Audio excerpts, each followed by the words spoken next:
ਸਤਨਾਮ ਸ੍ਰੀ ਵਾਹਿਗੁਰੂ।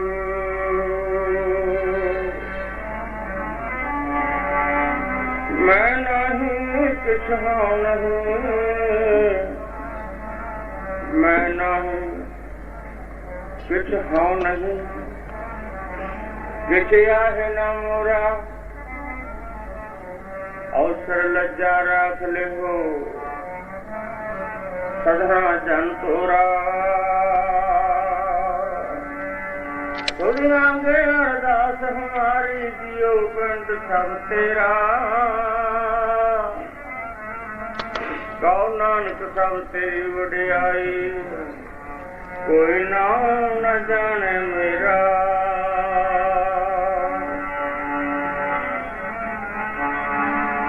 ਮੋਹਿ ਨਾ ਵਿਸਾਰੂ ਮੈਂ ਜਨ ਤੇਰਾ, ਮੋਹਿ ਨਾ ਵਿਸਾਰੂ ਮੈਂ ਜਨ ਤੇਰਾ।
ਮੇਰਾ ਕਰਮ ਕੁਸ਼ਲਤਾ ਜਨਮ ਸੁਭਾਂਤੀ,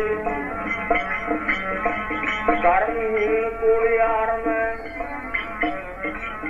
ਲੋਕੀ ਕੰਮ ਮਾਨ। ਲਾਜ ਰੱਖੋ ਨਿਜ ਬਿਰਦ ਕੀ ਕਹੈ ਸਿਖਨਾ ਕੰਚਨ ਨਾਰੀ ਮਹ ਜਿਉ ਲੋਟ ਹੈ ਮੋਹ ਮਿਠਾ ਲਾਇਆ ਘਰ ਮੰਦਰ ਘੋੜੇ ਕੁਲੀ ਮਨ ਅਨ ਰਸ ਲਾਇਆ ਛੋਟਾ ਕਿਤਨਾ ਆਵੇ ਜੋ ਟੂਟਾ ਮੇਰੇ ਹਰ ਰਾਇਆ ਮੇਰੇ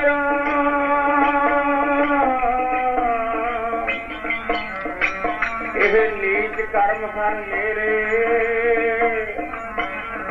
ਕਰ ਕਿਰਪਾ ਹਰ ਹਰ ਦਇਆਲ ਬਖਸ਼ਿਆ ਗੁਣ ਸਭ ਮੇਰੇ ਕਰਮ ਕੁਟਰਤਾ ਜਨਮ ਕੁਮਾਤੀ ਰਾਮ ਗੁਸਈਆ ਜੀ ਕੇ ਜੀਵਨ ਉਹ ਨਾ ਵਿਸਾਰ ਮੈਂ ਜਨ ਤੇਰਾ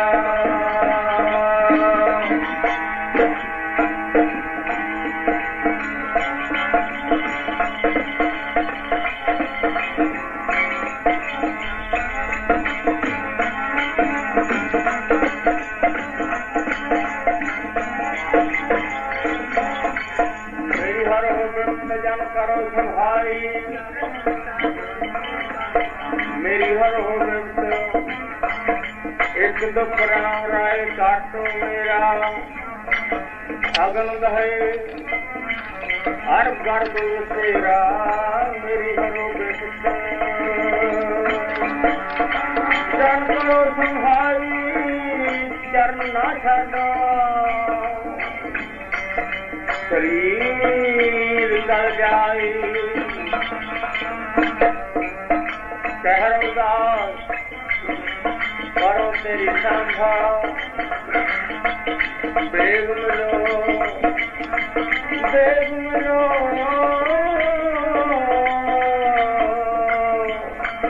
जन करना बिलम्भा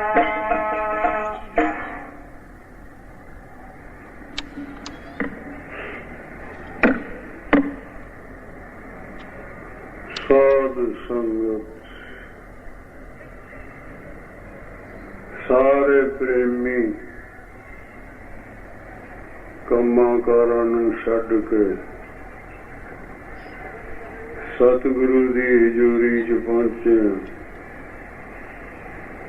ਆਪਣੇ ਸਤਿਗੁਰੂ ਨੂੰ ਸ਼ਰਧਾ ਦੇ ਨਾਲ ਨਮਸਕਾਰ ਕਰਨ ਤੋਂ ਬਾਅਦ ਬੀਬੀਆਂ ਵਾਲੇ ਪਾਸੇ ਬੈਠੋ, ਭਾਈ ਭਾਈਆਂ ਵਾਲੇ ਪਾਸੇ ਬੈਠੋ, ਜਿੱਥੇ ਜਗ੍ਹਾ ਮਿਲਦੀ ਹੈ ਪ੍ਰੇਮ ਨਾਲ ਬੈਠ ਜਾਓ। ਜਗ੍ਹਾ ਦੇ ਨਾਲ ਆਪਣਾ ਕੋਈ ਸੰਬੰਧ ਨਹੀਂ ਹੈ, ਸੰਬੰਧ ਤਾਂ ਆਪਣਾ ਗੁਰੂ ਔਰ ਗੁਰੂ ਦਾ ਜੋ ਆਪਣੇ ਪ੍ਰਤੀ ਉਪਦੇਸ਼ ਹੈ ਉਹਦੇ ਨਾਲ ਸੰਬੰਧ ਹੈ। ਆਓ ਮਨੁੱਖਾਂ ਦੇ ਪ੍ਰਾਪਤ ਹੋਈ ਹੈ। ਖਬਰ ਨਹੀਂ ਇਹ ਜੀਵ ਪਰਮੇਸ਼ਰ ਤੋਂ ਕਾਦਾ ਵਿਛੜਿਆ ਹੋਇਆ,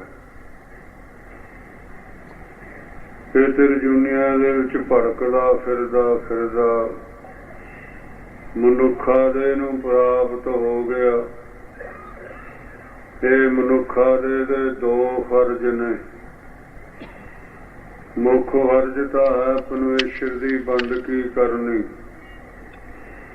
ਜਾਂ ਧਰਮ ਵਾਸਤੇ ਕੁਰਬਾਨ ਹੋ ਜਾਣਾ। ਇੱਕ ਫਰਜ਼ ਹੈ ਇਸ ਦਾ ਬੱਚੇ ਪਾਲਣੇ ਨੇ। ਇਹ ਗਾਉਣ ਫਰਜ਼ ਹੈ, ਇਹਦੇ ਬਿਨਾਂ ਸਰ ਵੀ ਸਕਦਾ, ਪਰ ਜਿਹੜਾ ਉਹ ਮੁੱਖ ਫਰਜ਼ ਹੈ ਨਾ ਪਰਮੇਸ਼ਰ ਨੂੰ ਮਿਲਣਾ, ਆਪਣੇ ਧਰਮ ਤੇ ਕੁਰਬਾਨ ਹੋ ਜਾਣਾ, ਇਹ ਮੁੱਖ ਫਰਜ਼ ਹੈ। ਆਓ ਮਨੁੱਖਾਂ ਦੇ ਪ੍ਰਾਪਤ ਹੋ ਗਈ। ਗੁਰਬਾਣੀ ਦੀ ਸੰਗਤ ਵੀ ਹੋ ਗਈ। ਹੁਣ ਉਹਦੇ ਤੇ ਚੱਲਣ ਦੀ ਕੋਸ਼ਿਸ਼ ਕਰਨੀ ਹੈ। ਸੁਣ ਤਾਂ ਲਿਆ, ਜੇ ਸੁਣ ਕੇ ਉਹਦੇ ਤੇ ਵਿਚਾਰ ਨਾ ਕਰੀ, ਸੁਣਨਾ ਕੀ ਹੈ? ਜੋ ਗੁਰੂ ਹੁਕਮ ਕਰਦਾ ਉਸ ਨੂੰ ਫਿਰ ਮੰਨਣ ਦੀ ਕੋਸ਼ਿਸ਼ ਕਰਨੀ ਹੈ। ਕੱਲਾ ਸੁਣਿਆ ਹੋਇਆ ਹੀ ਨਹੀਂ ਕੁਛ ਕਰ ਦੇਵੇਗਾ। ਹੌਲੀ ਹੌਲੀ ਇਸ ਨੇ ਅੱਗੇ ਜਿਹੜੇ ਗੁਣ ਨੇ ਨਾ ਸੁਣਨ ਦੇ ਉਹ ਪੈਦਾ ਕਰਨੇ ਨੇ, ਤਦ ਜਾ ਕੇ ਇਹਨੂੰ ਲਾਭ ਪ੍ਰਾਪਤ ਹੋਵੇਗਾ। ਆਓ ਆਪਣਾ ਜਿਹੜਾ ਪ੍ਰਸੰਗ ਹੈ ਉਹ ਚੱਲਦਾ ਵੀ ਜਿਹੜਾ ਹੰਕਾਰ ਹੈ ਨਾ 6 ਕਿਸਮ ਦਾ। ਮਦ ਵੀ ਕਹਿੰਦੇ ਨੇ ਜੀ ਨੂੰ। ਉਹ ਕਹਿੰਦੇ ਪਰਮੇਸ਼ਰ ਨੂੰ ਨਹੀਂ ਪਾਉਂਦਾ ਹੈ। ਕਿਉਂ? ਅਲਪਗ ਜੀਵ ਹੋਣ ਦੇ ਨਾਤੇ ਇਹਨੂੰ ਪਤਾ ਨਹੀਂ ਇਸ ਗੱਲ ਦਾ। ਜਦ ਇਹਦੇ ਕੋਲ ਭੂਤੀ ਆ ਜਾਂਦੀ ਹੈ ਜਾਂ ਕੋਈ ਹੁਕੂਮਤ ਮਿਲ ਗਈ ਜਾਂ ਹੋਰ ਚੰਗੀ ਚਿੱਟੀ ਖੜੜੀ ਮਿਲ ਗਈ ਜਾਂ ਚੰਗਾ ਪੜ ਗਿਆ ਦੁਨੀਆ ਦੇ ਵਿੱਚ,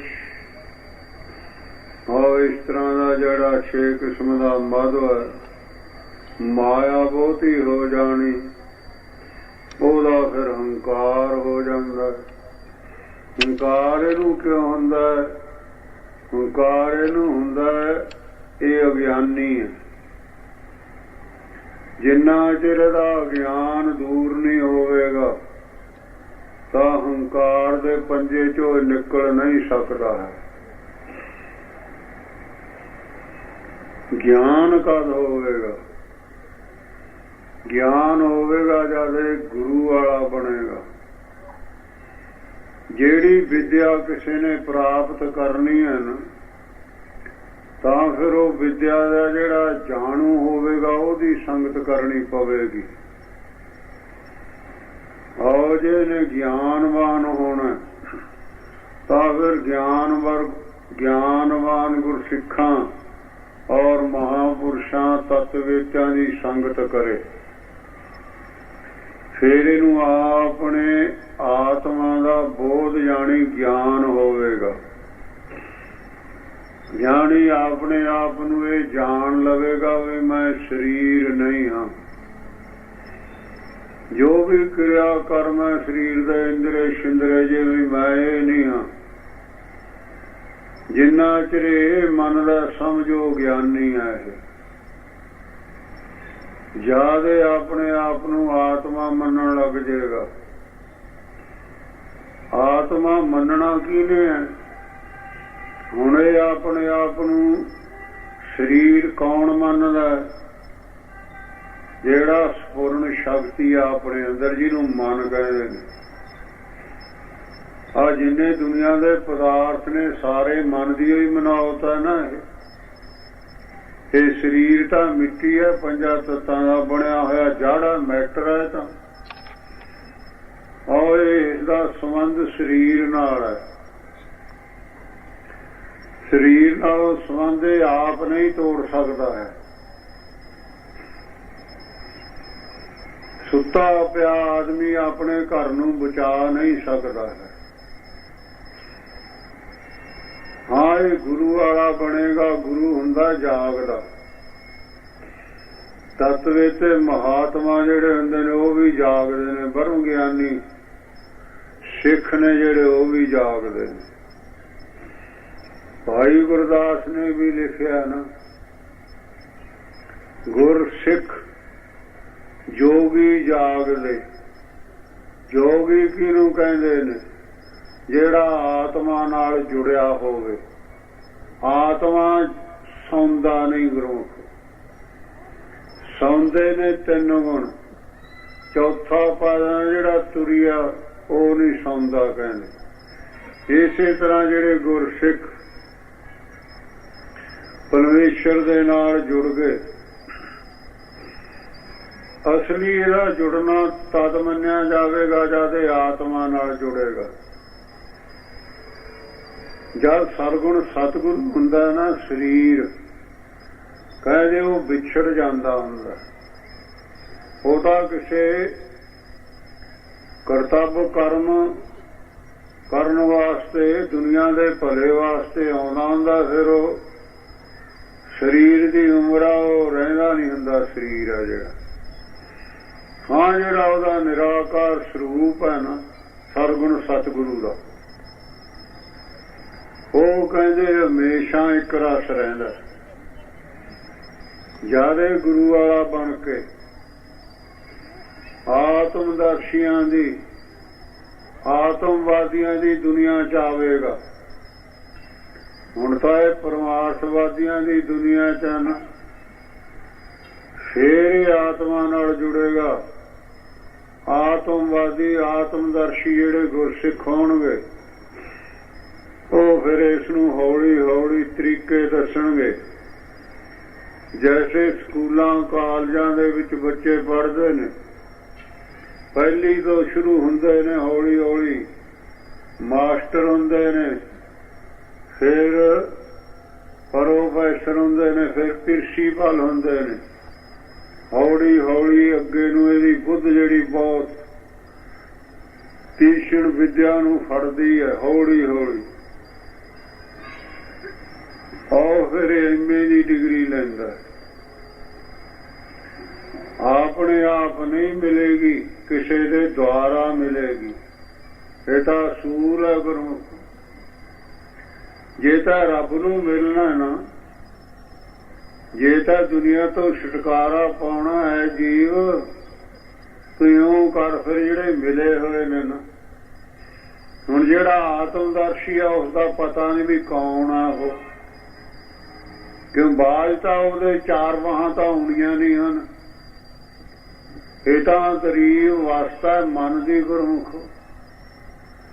ਇਹਦਾ ਜਿਹੜੀ ਸੁਰਤ ਆ ਨਾ, ਜਿਹਨੂੰ ਆਪਾਂ ਮਨ ਕਹਿੰਦੇ ਆ, ਜਿਆਦੇ ਗੁਰੂ ਵਾਲਾ ਬਣੇਗਾ, ਮਹਾਂਪੁਰਸ਼ਾਂ ਦੀ ਸੰਗਤ ਕਰੇਗਾ, ਤਾਂ ਫਿਰ ਹੌਲੀ ਹੌਲੀ ਮਹਾਂਪੁਰਸ਼ ਇਸ ਨੂੰ, ਇਹਦਾ ਜਿਹੜਾ ਮਨ ਅਸਤੂਲ ਸਰੀਰ ਰੂਪੀ ਮੰਡਲਾਂ ਦੇ ਵਿੱਚ ਖਚਿਤ ਹੋਇਆ ਹੋਇਆ, ਉਹ ਫਿਰ ਹੌਲੀ ਹੌਲੀ ਆਤਮ ਵਿਦਿਆ ਦੁਆਰਾ ਇਸ ਨੂੰ ਉੱਚਾ ਕਰਨਗੇ।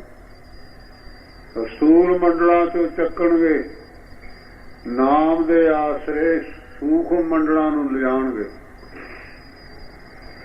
ਆਹ ਇਸ ਤਰ੍ਹਾਂ ਜਿਹੜਾ ਜੀਵ ਹੈ ਗੁਰੂ ਵਾਲਾ ਬਣ ਕੇ ਇਸਨੇ ਪਰਮੇਸ਼ਰ ਨੂੰ ਮਿਲਣਾ। ਆਹ ਜਿਹੜੇ ਦੁਨੀਆ ਦੇ ਪਦਾਰਥ ਨੇ, ਦੁਨੀਆ ਦੀ ਇੱਜ਼ਤ ਆਬਰੂ ਹੈ ਜਾਂ ਰਾਜ ਭਾਗ ਹੈ, ਇਹ ਤਾਂ ਜਿੰਨਾ ਚਿਰ ਸਰੀਰ ਆ ਉਨਾ ਚਿਰ। ਗਰੀਬ ਨੇ ਵੀ ਗਰੀਬੀ ਭੁਗਤ ਜਾਣੀ ਹੈ, ਅਮੀਰਾਂ ਨੇ ਵੀ ਅਮੀਰੀ ਉਨੀ ਉਮਰ ਦੇ ਵਿੱਚ ਭੁਗਤ ਜਾਣੀ ਹੈ। ਬਾਦਸ਼ਾਹ ਨੇ ਜਿਹੜੇ, ਉਹਨਾਂ ਨੇ ਵੀ ਜਿੰਨੀ ਉਮਰ ਆ ਬਾਦਸ਼ਾਹੀ ਭੋਗ ਜਾਣੀਆਂ ਵਾ, ਫੇਰ ਨਹੀਂ। ਉਹ ਜਿਹੜੇ ਕਰਤੱਵ ਕਰਦਾ ਨਾ, ਇਹਨੂੰ ਕਰਮ ਕਹਿੰਦੇ ਨੇ। ਫਿਰ ਸੰਸਕਾਰ ਬਣ ਜਾਂਦੇ ਨੇ ਉਹਦੇ, ਸੰਸਕਾਰ ਅਗਲੇ ਜਨਮ ਦੇ ਹੇਤੂ ਬਣਦੇ ਨੇ। ਫਿਰ ਉਹ ਤਾਂ ਹੀ ਆਮ ਵੀ ਖਾਓ ਤਾਂ ਨਾ, ਤਪੋ ਰਾਜ ਰਾਜੋ ਨਰਕ, ਸਾਰੇ ਨਰਕ ਚ ਨਹੀਂ ਜਾਂਦੇ, ਸਾਰੇ ਮੱਝ ਇੱਕੋ ਜਿਹੇ ਨਹੀਂ ਹੁੰਦੇ ਹਨ। ਦੱਸਿਆ ਵੀ ਬਹੁਤ ਰਾਜੇ ਵੀ ਬ੍ਰਹਮ ਗਿਆਨੀ ਹੋਏ ਨੇ। ਜੈਸੇ ਤ੍ਰੇਤੇ ਯੁੱਗ ਦੇ ਵਿੱਚ ਰਾਜਾ ਜਨਕ ਜੀ ਚੱਕਰਵਰਤੀ ਰਾਜਾ,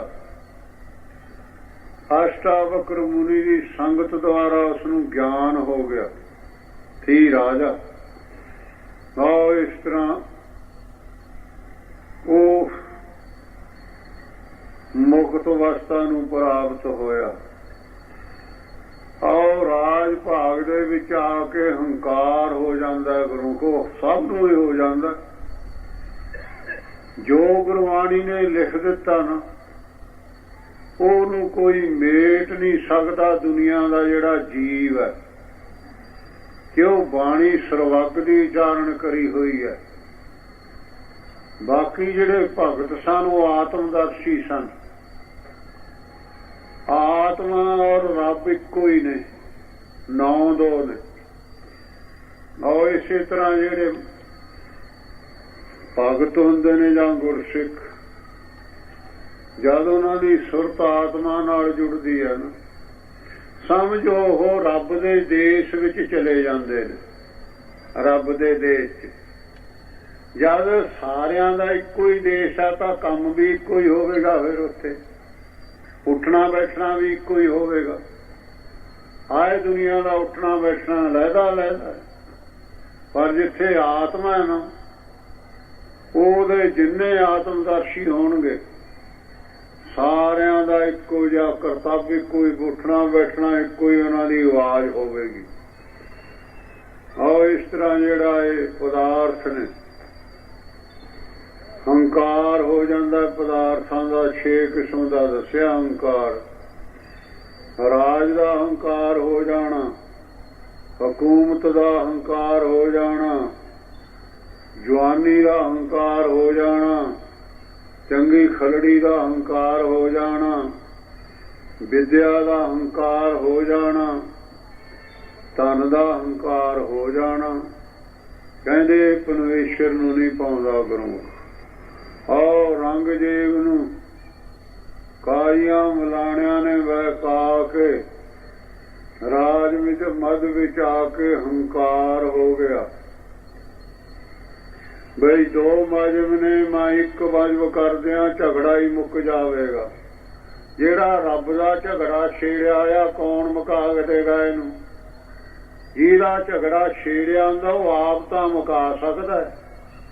ਹੁਣ ਜਿਹੜੇ ਜ਼ਿਮੀਂਦਾਰ ਦੀ ਫਸਲ ਬੀਜੀ ਹੋਈ ਹੈ, ਕੋਈ ਹੋਰ ਵੀ ਬੱਲੀ ਤੋੜ ਸਕਦਾ ਜਾ ਕੇ। ਕੋਈ ਜਿਹੜਾ ਜ਼ਿਮੀਂਦਾਰ ਹੈ ਚਾਹੇ ਸਾਰੀ ਨੂੰ ਅੱਗ ਲਾ ਕੇ ਫੂਕ ਦੇਵੇ। ਜੋ ਪਰਮੇਸ਼ਰ ਦਾ ਬਣਾਈ ਹੋਈ ਵਸਤੂ ਹੈ, ਇਹ ਜੀਵ ਦੀ ਕੀ ਤਾਕਤ ਆ, ਉਸਨੂੰ ਅਦਲੀ ਬਦਲੀ ਕਰ ਦੇਵੇ। ਜੋੜ ਤਾਂ ਲਾਉਂਦੇ ਨੇ ਬਥੇਰੇ ਹੁਣ, ਪਰ ਨਹੀਂ ਕਰ ਸਕਦਾ ਗੁਰੂ। ਨਾਲੇ ਹੰਕਾਰ ਪਰਮੇਸ਼ਰ ਨੂੰ ਭਾਉਂਦਾ ਹੀ ਨਹੀਂ ਹੁੰਦਾ। ਆਪਣਾ ਹੰਕਾਰ ਤੇ ਹੀ ਪ੍ਰਸੰਗ ਚੱਲਦਾ। 3 ਹਿੱਸਿਆਂ ਦੇ ਵਿੱਚ ਬੋਲਿਓ। ਪਹਿਲਾਂ ਜਥਾ ਬੋਲੇਗਾ, ਫਿਰ ਸਾਰੇ ਭਾਈ ਬੋਲਿਓ, ਫਿਰ ਸਾਰੀਆਂ ਬੀਬੀਆਂ ਗੱਜ ਵੱਜ ਕੇ ਬੋਲਿਓ। ਪੜੋ ਪ੍ਰੇਮ ਦੇ ਨਾਲ।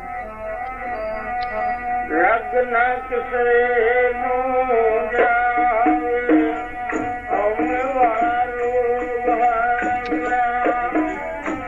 ਰੱਗ ਨਾ ਕਿਸੇ ਨੂੰ ਜਾਵੇ, ਆਉਣ ਵਾਲੋ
फर्क है, गल इको ही है। गुरु साहब ने भी आशा दी वार दे विच एक श्लोक लिखिया, ये दो किस्म दे रोग ने, एक तां मन दे रोग ने, मानसिक, एक शरीर दे रोग ने, जिस्म कहंदे ने जिन्नू। दो किस्म दे रोग ने। ਹੁਣ ਆਪਣੀ ਹੱਦ ਹੈ ਸਰੀਰ ਤਾਈਂ, ਮਨ ਨੂੰ ਨਹੀਂ ਆਪਾਂ ਜਾਣਦੇ। ਮਨ ਦੇ ਰੋਗਾਂ ਨੂੰ ਤਾਂ ਗੁਰੂ ਜਾਣਦਾ। ਇਹ ਆ ਜਿਹੜੇ ਆਤਮਦਰਸ਼ੀ ਮਹਾਂਪੁਰਸ਼ ਨੇ, ਉਹਨਾਂ ਨੇ ਮਨ ਦੇ ਨਾਲ, ਮਨ ਹੀ ਨਾਲ ਸੱਚ, ਮਨ ਹੀ ਨਾਲ ਝਗੜਾ, ਮਨ ਹੀ ਮੰਝ ਸਮਾਏ। ਇਹ ਉਹਨਾਂ ਨੇ ਮਨ ਦੇ ਰੋਗਾਂ ਨੂੰ ਪਛਾਣਿਆ ਬਈ ਮਨ ਨੂੰ ਕਿਤਨੇ ਰੋਗ ਨੇ। ਮੋਟੇ ਮੋਟੇ ਆਪਾਂ ਵਿਚਾਰ ਕਰਾਂਗੇ, ਹੈ ਤਾਂ ਬਹੁਤ ਰੋਗ ਆ। ਮਨ ਇਤਨਾ ਰੋਗੀ ਹੈ, ਉਤਨਾ ਸਰੀਰ ਰੋਗੀ ਨਹੀਂ ਹੈ ਕਹਿੰਦੇ। ਆਓ ਸਰੀਰ ਦੇ ਰੋਗਾਂ ਦੀ ਤਾਂ ਆਪਣੇ ਕੋਲ ਦਵਾਈ ਵੀ ਹੈਗੀ ਡਾਕਟਰ, ਤੇ ਮਨ ਦੇ ਰੋਗਾਂ ਦੀ ਦਵਾਈ ਆਪਣੇ ਕੋਲ ਹੈ ਹੀ ਨਹੀਂ। ਨਾ ਆਪਾਂ ਉਹ ਡਾਕਟਰ ਹੀ ਜਾਣਦੇ ਆ ਜਿਹੜੇ ਮਨ ਦਾ ਬਿਮਾਰੀ ਨੂੰ ਦੂਰ ਕਰਨ ਵਾਲੀ ਔਸ਼ਧੀ ਆ ਉਹਨਾਂ ਕੋਲ। ਹਉਂ ਵਿੱਚ ਆਇਆ ਆ ਜਿਨ੍ਹਾਂ ਦੇ ਕੋਲ ਹਕੂਮਤ ਹੈ, ਮਾਇਆ ਹੈ ਜਾਂ ਰਾਜ ਭਾਗ ਹੈ, ਤਾਂ ਉਹ ਤਾਂ ਫਿਰ ਦਿਨ ਰਾਤ ਹਉਂ ਹੀ ਖਾਂਦੇ ਨੇ। ਹਉਂ ਨੇ ਤਾਂ ਫਿਰ ਜੋ ਹਉਂ ਦਾ ਫਲ ਹੈ ਉਹੀ ਲਾਗੂ ਹੋਵੇਗਾ ਨਾ ਉਸ ਦੇ ਉੱਤੇ। ਹਉਂ, ਹੰਕਾਰ, ਮਾਣ, ਇਹ ਬਹੁਤ ਗੱਲਾਂ ਨੇ ਗੁਰਮੁਖੋ, ਮਹਾਂਪੁਰਸ਼ਾਂ ਦੁਆਰਾ ਪਤਾ ਲੱਗਦਾ ਇਹਨਾਂ ਦਾ। ਆਓ ਗੁਰੂ ਨਾਨਕ ਦੇਵ ਮਹਾਰਾਜ ਜੀ ਬਾਲੇ ਮਰਦਾਨੇ ਸਮੇਤ ਦੁਨੀਆ ਦਾ ਭਲਾ ਕਰਦੇ ਕਰਦੇ ਇੱਕ ਜਗ੍ਹਾ ਚਲੇ ਗਏ। ਹੋਰ ਤੇ ਇੱਕ ਮਹਾਤਮਾ ਰਹਿੰਦਾ, ਕੋਈ ਤਪੱਸੀ। ਉਹ 1.25 ਮਹੀਨੇ ਮਗਰੋਂ ਨਿਕਲਦਾ, ਰੋਟੀ ਨਹੀਂ ਖਾਂਦਾ, ਅੰਦਰ ਹੀ ਰਹਿੰਦਾ। ਮਰਦਾਨੇ ਨੇ ਬੇਨਤੀ ਕਰੀ ਗੁਰੂ ਨਾਨਕ ਦੇਵ ਮਹਾਰਾਜ ਜੀ ਦੇ ਅੱਗੇ, ਗਰੀਬ ਨਵਾਜ 40 ਦਿਨ ਭੁੱਖਾ ਕਿਵੇਂ ਰਹਿ ਜਾਂਦਾ? ਇਹ ਮਰਦਾ ਨਹੀਂ ਹੈ। ਹੁਣ ਉਹ ਤਾਂ ਸਰਵੱਗ ਗੁਰੂ ਤੇ ਉਹਨੂੰ ਪਤਾ ਸੀ ਵੀ ਇਹ ਕੀ ਖਾਂਦਾ। ਸਾਨੂੰ ਇਸ ਗੱਲ ਦਾ ਪਤਾ ਨਹੀਂ। ਅਸੀਂ ਤਾਂ ਕਹਿੰਦੇ ਹਾਂ ਜਿਹੜਾ ਰੋਟੀ ਖਾਵੇਗਾ ਉਹੀ ਬਚਦਾ। ਹੋਰ ਵੀ ਬਹੁਤ ਕੁਛ ਹੈ। ਗੁਰੂ ਨਾਨਕ ਦੇਵ ਮਹਾਰਾਜ ਕਹਿੰਦੇ ਮਰਦਾਨਿਆਂ, ਇਹ ਜਿਹੜਾ ਤਪੱਸੀ ਹੈ ਨਾ, ਇਹ ਹਉਂ ਖਾਂਦਾ। ਕਹਿੰਦੇ ਪੜੋ ਪ੍ਰੇਮ ਨਾਲ। ਇਹ ਤਾਂ ਹਉਮੈ ਖਾਂਦਾ ਹੈ ਭਾਈ ਮਰਦਾਨਿਆ, ਇਹ ਤਾਂ ਹਉਮੈ ਖਾਂਦਾ ਹੈ ਭਾਈ ਮਰਦਾਨਿਆ, ਇਹ ਤਾਂ ਹਉਮੈ ਭਾਈ ਮਰਦਾਨਿਆ,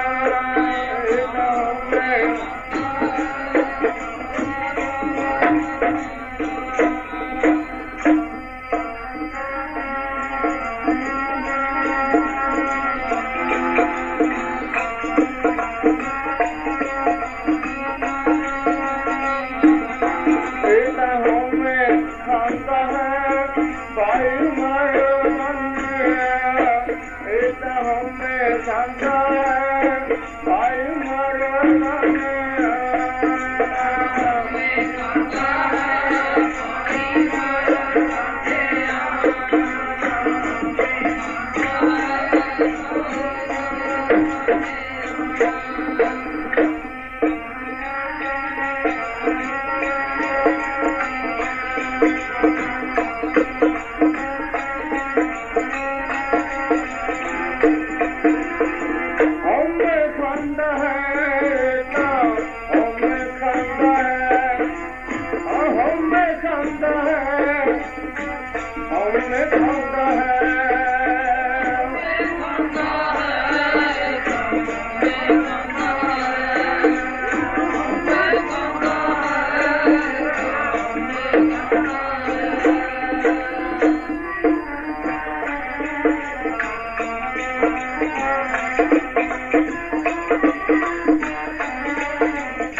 ਮਰਦਾਨਾ ਕਹਿਣ ਲੱਗਿਆ ਮਹਾਰਾਜ ਜੀ ਉਹ ਕਹੀ ਜੀ ਹੋਵੇ ਜਿਹੜੀ ਇਹ ਖਾਂਦਾ ਕਿਹੜਾ ਉਹ ਪਦਾਰਥ ਹੈ।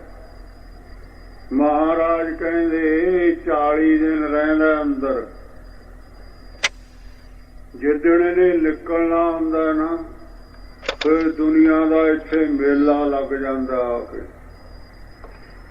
ਲਾਈਨਾਂ ਦੇ ਵਿੱਚ ਦੁਨੀਆ ਖੜੀ ਹੁੰਦੀ ਹੈ। ਫਿਰ ਨਿਕਲਦਾ ਅੰਦਰੋਂ 16 ਜਾਂ ਫਰਕਾਉਂਦਾ ਆ ਕੇ ਉਸ ਤਖਤ ਤੇ ਬੈਠ ਜਾਂਦਾ। ਫਿਰ ਲਾਈਨਾਂ ਦੇ ਵਿੱਚ ਦੁਨੀਆ ਇਹਨੂੰ ਮੱਥੇ ਟੇਕਦੀ ਹੈ, ਉਹ ਮੱਥਿਆਂ ਦੀ ਹੌਂ ਖਾਂਦਾ ਇਹ। ਕਹਿੰਦੇ ਮਹਾਰਾਜ ਇਹ ਵੀ ਹੁੰਦੀ ਆ ਹੌਂ, ਇਹ ਵੀ ਇਹਦਾ ਵੀ ਆਧਾਰ ਹੋ ਜਾਂਦਾ ਸਰੀਰ ਨੂੰ। ਕਹਿੰਦੇ ਹਾਂ ਕਿ ਤੈਨੂੰ ਦਿਖਾ ਦਈਏ, ਜੇ ਇਹਨੂੰ ਨਾ ਹੌਂ ਮਿਲੇ ਮਰ ਜੂਗਾ, ਦਿਖਾਈਏ ਤੈਨੂੰ। ਸਿਰਫ ਅੱਗੇ ਹੀ ਦਿਖਾਏਗਾ, ਔਰ ਕੌਣ ਦਿਖਾਏਗਾ ਗੁਰੂ। ਗੁਰਦਾਨਾ ਕਹਿੰਦਾ ਦਿਖਾ ਲਓ ਮਹਾਰਾਜ ਜੀ। ਕਹਿੰਦੇ ਚੰਗਾ 2-4 ਦਿਨ ਰਹਿਣੇ ਨੇ ਇਹਦੇ ਨਿਕਲਣ ਦੇ, ਆਪਾਂ ਤੈਨੂੰ ਦਿਖਾਲ ਕੇ ਹੀ ਚੱਲਾਂਗੇ। ਹੁਣ ਗੁਰੂ ਨਾਨਕ ਦੇ ਮਹਾਰਾਜ ਜੀ ਨੇ ਐਸੀ ਖੇਡ ਵਰਤਾਈ ਕਿ ਸਰਵੱਗ ਸੀ ਨਾ, ਸਾਰਿਆਂ ਦੇ ਮਨਾਂ ਵਿੱਚ ਵਸਦਾ ਨਿਰਾਕਾਰ ਵਾਹਿਗੁਰੂ ਹੈ ਜਿਹੜਾ, ਉਹੀ ਨਿਰਗੁਣ ਤੋਂ ਸਰਗੁਣ ਹੋਇਆ ਹੁੰਦਾ। ਬੜੋ ਪ੍ਰੇਮ ਸਾਰਿਆਂ ਦੇ ਅੰਦਰ ਵਸਦਾ, ਕਟਾਂ ਕਟਾਂ ਦੇ ਵਿੱਚ ਵਸਦਾ ਹਰ ਜੀ ਮੇਰੇ ਨੂੰ ਪ੍ਰੇਮ ਕਰੇ ਦੁਨੀਆ ਨੂੰ। ਕਟਾਂ ਕਟਾਂ ਦੇ ਵਿੱਚ ਵਸਦਾ ਹਰ ਜੀ ਮੇਰਾ ਪਿਆਰਾ ਮੇਰਾ। ਕਟਾਂ ਦੇ ਵਿੱਚ ਵਸਦਾ ਹਰ ਜੀ ਮੇਰਾ ਪਿਆਰਾ ਮੇਰਾ। ਕਟਾਂ ਦੇ ਵਿੱਚ ਵਸਦਾ ਹਰ ਜੀ ਮੇਰਾ ਪਿਆਰਾ ਮੇਰਾ।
ਹਰ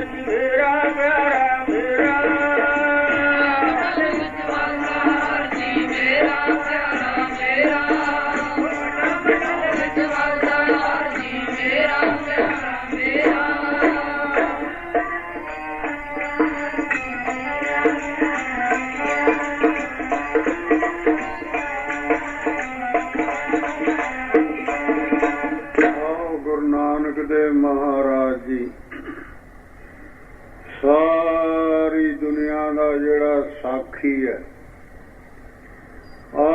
परमेश्वर की हुई प्रेरी हुई दुनिया भजी फिरदी है। इत्थे किसे नूं किसे कम ला छड्या, किसे नूं किसे कम ला छड्या। नाले हमेशा नाल नाले है दूर। और इस तरह उसका दिन आया निकलण का, बई हुण भोजन छकांगे बाहर बैठ के। गुरु नानक देव महाराज जी ने दुनिया के मन प्रेर दिते। कोई नहीं आया उत्थे उसके स्थान ते खाली। वो बड़े हौसले नाल निकलिया अंदरों, बई लाइनां लगियां खड़ियां होणगियां, नमस्कारां करनगे। हों फिर अपना जिहड़ा 40 दिन की भुख है वो दूर हो जाएगी। जद वो भोरे तो बाहर निकलिया, जब निकल के उसने आले दुआले नूं निगाह मारी, सारी धरती भां भां कर दिया। गेड़ा खा के धरती ते डिग पिया, मर गया। कहते मरजानिया नूं भोजन नहीं मिलिया, मर गया। और इस तरह जिहड़ी हों है गुरमुखो,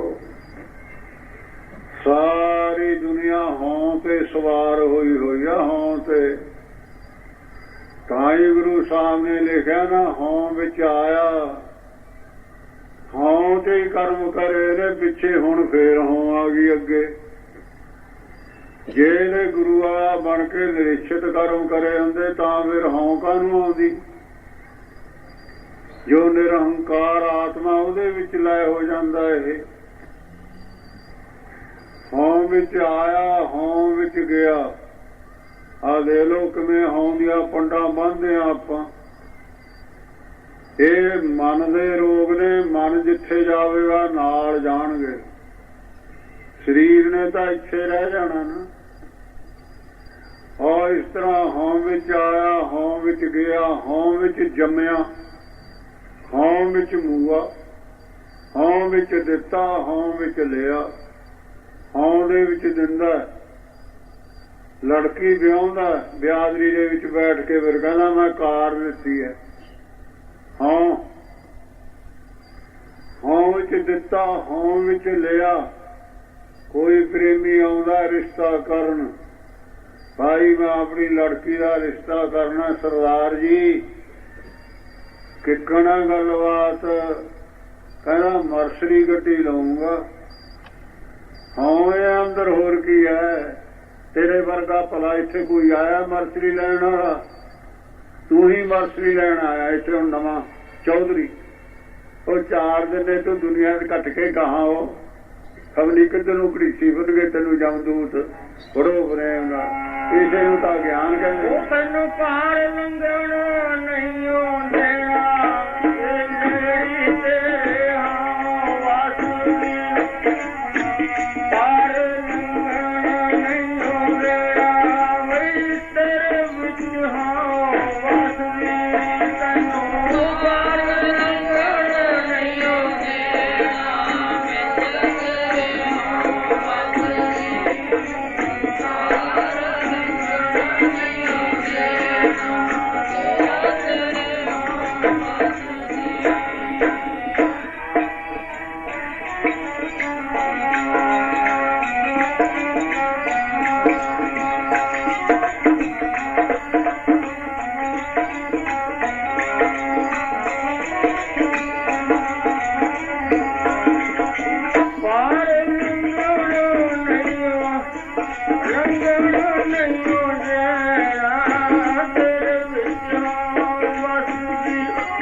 ਤੇਰੇ ਵਿੱਚ ਵਸਦੀ ਉਹ ਬੰਦਿਆ ਤੇਰੇ ਵਿੱਚ ਵਸਦੀ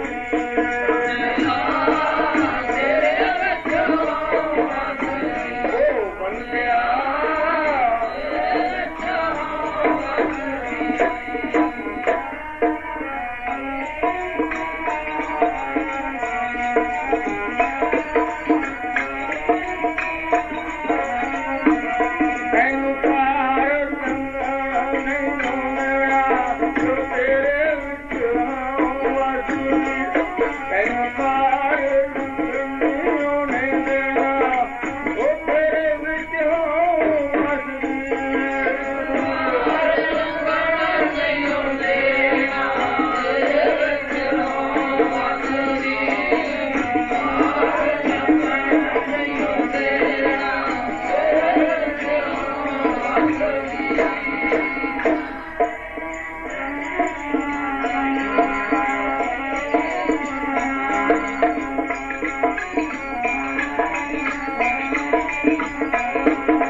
ਇਹ ਕਹਿੰਦੇ ਸੰਸਾਨ ਨੂੰ ਇਤਰ ਦੁਨੀਆ ਦੇ ਵਿੱਚ ਲਈ ਫਿਰਦੀ ਹੈ। ਹਾਂ ਨੂੰ ਜਾਣਦਾ ਕੌਣ ਹੈ? ਮਾਨਸ ਰੋਗਾਂ ਨੂੰ ਜਾਂ ਤਾਂ ਸਤਿਗੁਰੂ ਜਾਣਦਾ, ਜਾਂ ਤਤਵ ਤੇ ਮਹਾਂਪੁਰਸ਼ ਜਾਣਦੇ ਨੇ। ਆਓ ਗੁਰੂ ਨਾਨਕ ਦੇਵ ਮਹਾਰਾਜ ਜੀ ਦੀ ਕਿਸ਼ੋਰ ਅਵਸਥਾ ਪਲੰਗ ਤੇ ਜਾਂ ਖਾਟ ਤੇ ਮੰਜੇ ਤੇ ਚਾਦਰ ਲਪੇਟ ਕੇ ਪਏ ਰਹਿੰਦੇ ਨੇ। ਜਿਵੇਂ ਸੱਤਵੀਂ ਭੂਮਿਕਾ ਵਾਲਾ ਆਪਣੀ ਸੁਰਤ ਨੂੰ ਆਤਮਾ ਨਾਲ ਜੋੜ ਕੇ ਤਿੰਨਾਂ ਸਰੀਰਾਂ ਤੋਂ ਪਰੇ ਆਤਮਾ ਚ ਲਾਇ ਕਰ ਦਿੰਦੇ ਨੇ। ਸਰੀਰ ਹਰਕਤ ਨਹੀਂ ਕਰਦਾ ਹੁੰਦਾ। ਇਸ ਤਰ੍ਹਾਂ ਚਾਦਰ ਤਾਣ ਕੇ ਪਏ ਰਹਿੰਦੇ ਨੇ। ਖਾਣਾ ਪੀਣਾ ਵੀ ਬਹੁਤ ਘੱਟ ਹੈ। ਮਾਤਾ ਤ੍ਰਿਪਤਾ ਨੇ ਪੁੱਛਿਆ, ਪੁੱਤਰ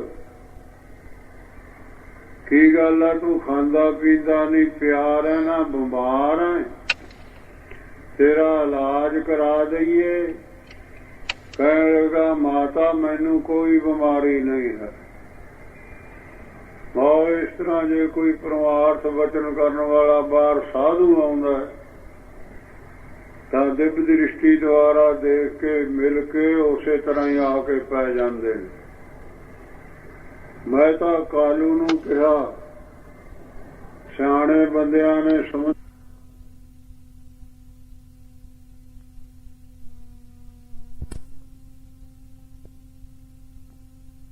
ਨਹੀਂ ਕਰਾਉਂਦੇ। ਠਹਿਰ ਕਿਹਾ ਤੋਂ ਪਿੰਡ ਦੇ ਵਿੱਚ ਹਰਦਾਸ ਵੈਦ ਸੀ ਤਲਵੰਡੀ, ਉਹਦੇ ਕੋਲ ਚਲਿਆ ਗਿਆ। ਕਹਿਣ ਲੱਗਾ, ਵੈਦ ਜੀ ਮੇਰਾ ਪੁੱਤਰ ਬਿਮਾਰ ਹੈ। ਅੱਗੇ ਜਨਾਨੀ ਜਾਂ ਹਕੀਮੀ ਹੁੰਦੀ ਸੀ। ਉਹ ਵੈਦ ਕਹਿਣ ਲੱਗਾ, ਉਹ ਵੀ ਜਾਣਦਾ ਸੀ ਇਹ ਰਾਏ ਬਲਾਰ ਦਾ ਪਟਵਾਰੀ ਹੈ, ਚੰਗੀ ਇੱਜ਼ਤ ਹੈ ਦੀ ਸਰਕਾਰ ਦੇ ਘਰ। ਕਹਿਣ ਲੱਗਾ, ਪਟਵਾਰੀ ਜੀ ਸੁਬਾਹ ਆਵਾਂਗਾ, ਮੈਂ ਤੇਰੇ ਪੁੱਤਰ ਨਾਨਕ ਦੀ ਨਬਜ਼ ਦੇ ਕੇ ਫੇਰ ਦਵਾਈ ਦੇਵਾਂਗਾ। ਪਿਛਲੇ ਜਿਹੜੇ ਹਕੀਮ ਹੁੰਦੇ ਸਨ, ਅਸਾਬ ਹੁੰਦਾ ਪੜ੍ਹਾਈ ਦਾ। ਹੁਣ ਜਿਹੜਾ ਆਤਮਾ ਦੀ ਪੜ੍ਹਾਈ ਪੜਿਆ ਉਹਨੂੰ ਪਤਾ ਵੀ ਰੱਬ ਕਿਹਾ ਜਿਹਾ, ਉਹ ਦੱਸ ਦੇਵੇਗਾ ਵੀ ਰੱਬ ਹੈ ਜਿਹਾ। ਇਸੇ ਤਰ੍ਹਾਂ ਹੀ ਕੋਈ ਪੜ੍ਹਾਈ ਹੈ, ਚਾਹੇ ਕੋਈ ਵਿਦਿਆ, ਉਹ ਦੱਸ ਦੇਵੇਗਾ ਵੀ ਇਹੀ ਜਿਹੀ ਚੀਜ਼ ਆ। ਜਿਵੇਂ ਆਪਾਂ ਮਿਸਟਰ ਜੋਸ਼ੀ ਨੇ, ਜੇ ਪੂਰਾ ਉਹਨਾਂ ਨੂੰ ਪੜ੍ਹਾਈ ਆਉਂਦੀ ਹੋਵੇ ਨਾ, ਪੂਰੀ ਵਿਦਿਆ, ਤਾਂ ਉਹ ਦੱਸ ਦੇਣਗੇ, ਤਿੰਨਾਂ ਜਨਮਾਂ ਦਾ ਪਤਾ ਦੱਸ ਦੇਣਗੇ ਇਨਸਾਨ ਦਾ, ਵੀ ਪਿੱਛੇ ਆ ਅਸੀਂ ਤੋਂ ਹੁਣ ਆਹ ਅੱਗੇ ਨੂੰ ਆਹ ਹੋਵੇਗਾ। ਇਹ ਵਿਦਿਆ ਦੇ ਵਿੱਚ ਤਾਕਤ ਹੈ। ਇਸੇ ਤਰ੍ਹਾਂ ਹੀ ਬ੍ਰਹਮ ਵਿਦਿਆ ਦੇ ਵਿੱਚ ਤਾਕਤ ਹੈ। ਉਹ ਆਇਆ ਸਵੇਰ ਹੋਈ, ਮਹਾਰਾਜ ਜੀ ਸੁਰਤ ਆਤਮਾ ਨਾਲ ਜੋੜੀ ਪਏ ਨੇ।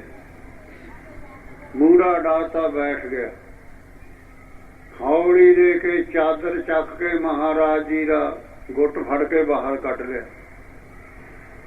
3 ਉਂਗਲਾਂ ਨਬਜ ਦੇ ਉੱਤੇ ਰੱਖ ਦਿੱਤੀਆਂ। ਵੈ ਪਿੱਤ ਕਫ ਜਿਆਦੇ ਵਿਗੜ ਜਾਣ ਨਾ ਫਿਰ ਬਿਮਾਰੀ ਹੁੰਦੀ ਹੈ ਸਰੀਰ ਨੂੰ, ਮਨ ਨੂੰ ਬਿਮਾਰੀ ਨਹੀਂ ਹੁੰਦੀ ਹੈ। ਮਨ ਦੀਆਂ ਬਿਮਾਰੀਆਂ ਹੋਰ ਨੇ। ਤਾਂ ਉਸਨੇ ਜਦ ਹੱਥ ਰੱਖਿਆ ਨਬਜ ਦੇ ਉੱਤੇ, ਗੁਰੂ ਨਾਨਕ ਦੇਵ ਮਹਾਰਾਜ ਜੀ ਨੇ ਚਿਹਰਾ ਨੰਗਾ ਕਰਿਆ, ਉੱਠ ਕੇ ਬੈਠ ਗਏ। ਕਹਿੰਦੇ ਆਏ ਵੈਦ ਜੀ, ਮਹਾਰਾਜ ਵੀ ਜਾਣਦੇ ਸਨ, ਉਹਨਾਂ ਦੇ ਹੀ ਪਿੰਡ ਦਾ ਸੀ। ਕਹਿਣ ਲੱਗੇ ਤੈਂ ਮੇਰੀ ਬਾਂਹ ਫੜੀ ਹੈ, ਕੀ ਮਤਲਬ ਹੈ ਤੈਨੂੰ ਬਾਂਹ ਫੜਨ ਦਾ? ਹੁਣ ਉਹ ਵੈਦ ਬੋਲਦਾ, ਕਹਿੰਦਾ ਨਾਨਕ ਤੂੰ ਬਿਮਾਰ ਹੈ, ਮੈਂ ਤੇਰੀ ਨਬਜ ਪਰਖ ਕੇ ਤੈਨੂੰ ਦਵਾਈ ਦੇਵਾਂਗਾ, ਤੈਨੂੰ ਸਫਾ ਪ੍ਰਾਪਤ ਹੋਵੇਗੀ, ਤੂੰ ਰਾਜੀ ਹੋ ਜਾਵੇਗਾ। ਜਾਂ ਇਤਨੀ ਗੱਲ ਕਹੀ ਤਾਂ ਗੁਰੂ ਨਾਨਕ ਦੇਵ ਮਹਾਰਾਜ ਕਹਿਣ ਲੱਗੇ ਆਏ ਵੈਦ, ਮੇਰੀ ਬਾਂਹ ਤਾਂ ਤੈਂ ਫੜ ਲਈ, ਮੇਰੇ ਤਾਂ ਤੂੰ ਰੋਗ ਪਰਖਣ ਲੱਗ ਗਿਆ ਆ ਕੇ, ਕੀ ਤੂੰ ਅਰੋਗ ਹੈ, ਤੈਨੂੰ ਨਹੀਂ ਕੋਈ ਰੋਗ? ਕਹਿਣ ਲੱਗਾ ਨਾਨਕ ਜੀ ਮੈਨੂੰ ਤਾਂ ਕੋਈ ਰੋਗ ਨਹੀਂ ਹੈ।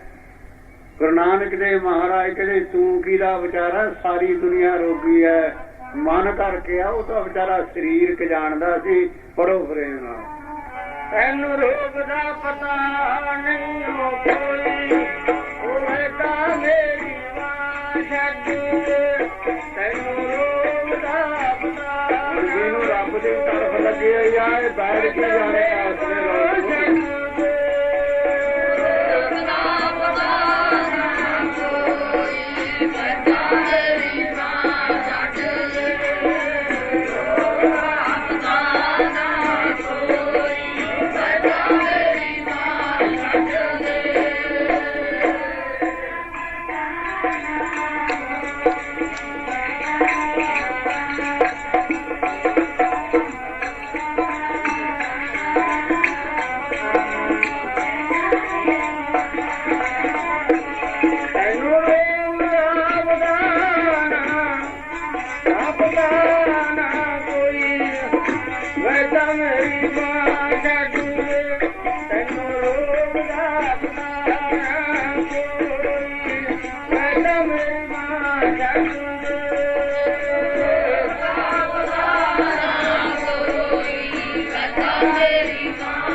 बैल बधाया बैद की पगड़ टंडोले बां पुला वैद न जाने कर कलेजे मां कहले तू की जानना कहला तू अरोग है कहला मैनू तां कोई रोग नहीं नानक ਇੱਥੇ ਹੁਣ ਮਨ ਦੇ ਰੋਗ ਦੱਸਣਗੇ ਮਹਾਰਾਜ ਜੀ ਸਾਰੀ ਦੁਨੀਆ ਬਰੰਗ ਚੀਜ਼ਾਂ ਨੂੰ ਜਾਣਦੀ ਹੈ ਤਰੰਗ ਨੂੰ ਨਹੀਂ ਜਾਣਦੀ ਹੈ ਜਿੰਨੀਆਂ ਬਰੰਗ ਚੀਜ਼ਾਂ ਨੇ ਤੂੰ 10 ਗੁਣਾ ਜ਼ਿਆਦੀਆਂ ਤਰੰਗ ਚੀਜ਼ਾਂ ਨੇ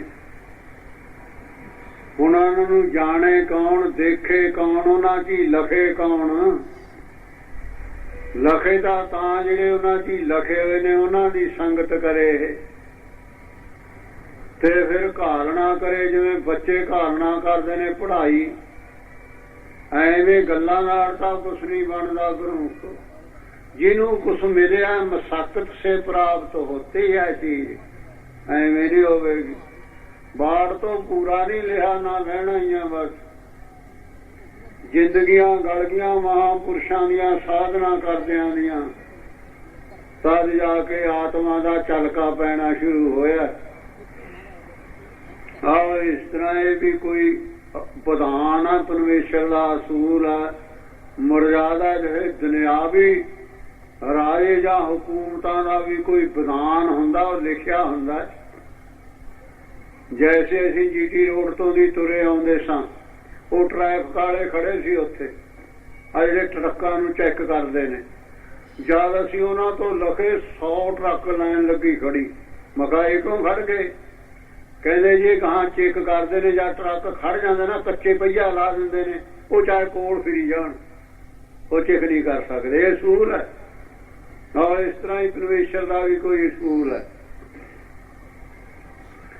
ਆਓ ਇਸ ਤਰ੍ਹਾਂ ਗੁਰੂ ਨਾਨਕ ਤੇ ਮਹਾਰਾਜ ਕਹਿਣ ਲੱਗੇ ਆਏ ਵੈਦ ਜੀ ਤੂੰ ਰੋਗ ਹੈ ਕਹਿੰਦਾ ਹਾਂ ਨਾਨਕ ਮੈਨੂੰ ਤਾਂ ਕੋਈ ਬਿਮਾਰੀ ਨਹੀਂ ਹੈ ਗੁਰੂ ਨਾਨਕ ਦੇ ਮਹਾਰਾਜ ਕਹਿੰਦੇ ਜੋ ਤੋ ਦੀਸਾ ਸੋ ਸੋ ਰੋਗੀ ਜੋ ਇਹਨਾਂ ਅੱਖਾਂ ਦੇ ਨਾਲ ਦੀਂਦਾ ਕੰਨਾਂ ਦੇ ਨਾਲ ਸੁਣਦੇ ਆ ਸਾਰੇ ਰੋਗਾਂ ਦੇ ਭਰੇ ਹੋਏ ਨੇ ਰੋਗ ਰਹਿਤ ਮੇਰਾ ਸਤਿਗੁਰ ਉਹ ਕੌਣ ਹੈ ਆਤਮਾ ਉਹਦੇ ਵਿੱਚ ਕੋਈ ਦੁੱਖ ਨਹੀਂ ਹੈ ਪੜੋ ਪ੍ਰੇਮ ਨਾਲ ਪਰ ਉਹਨੂੰ ਕੀ ਪਤਾ ਵੀ ਆਤਮਾ ਕੀ ਹੁੰਦਾ ਜੋ ਜੋ ਪੈਸੇ ਜੋੜਦੇ ਨੇ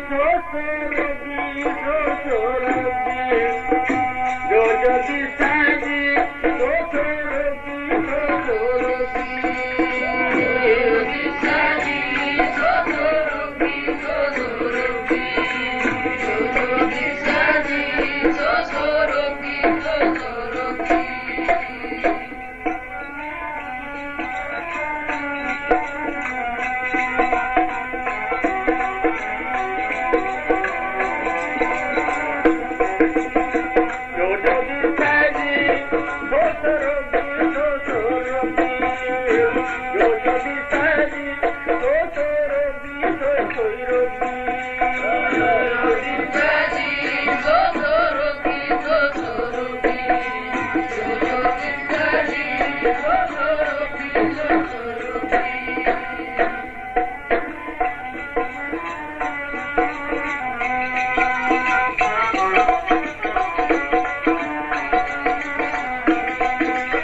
Thank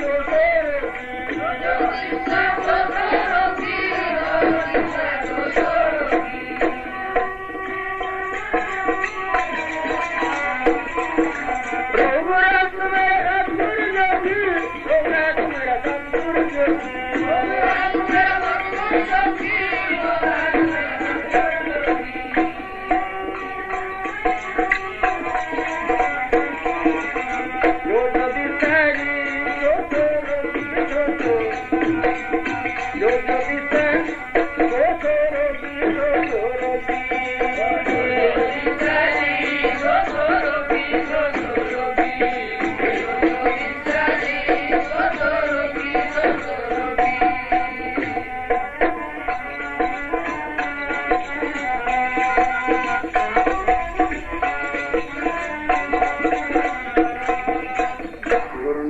ਦੇ ਮਹਾਰਾਜ ਕਹਿਣ ਲੱਗੇ, ਆਏ ਵੈਦ ਤੂੰ ਕਿਹਦਾ ਵਿਚਾਰਾਂ ਹੈ?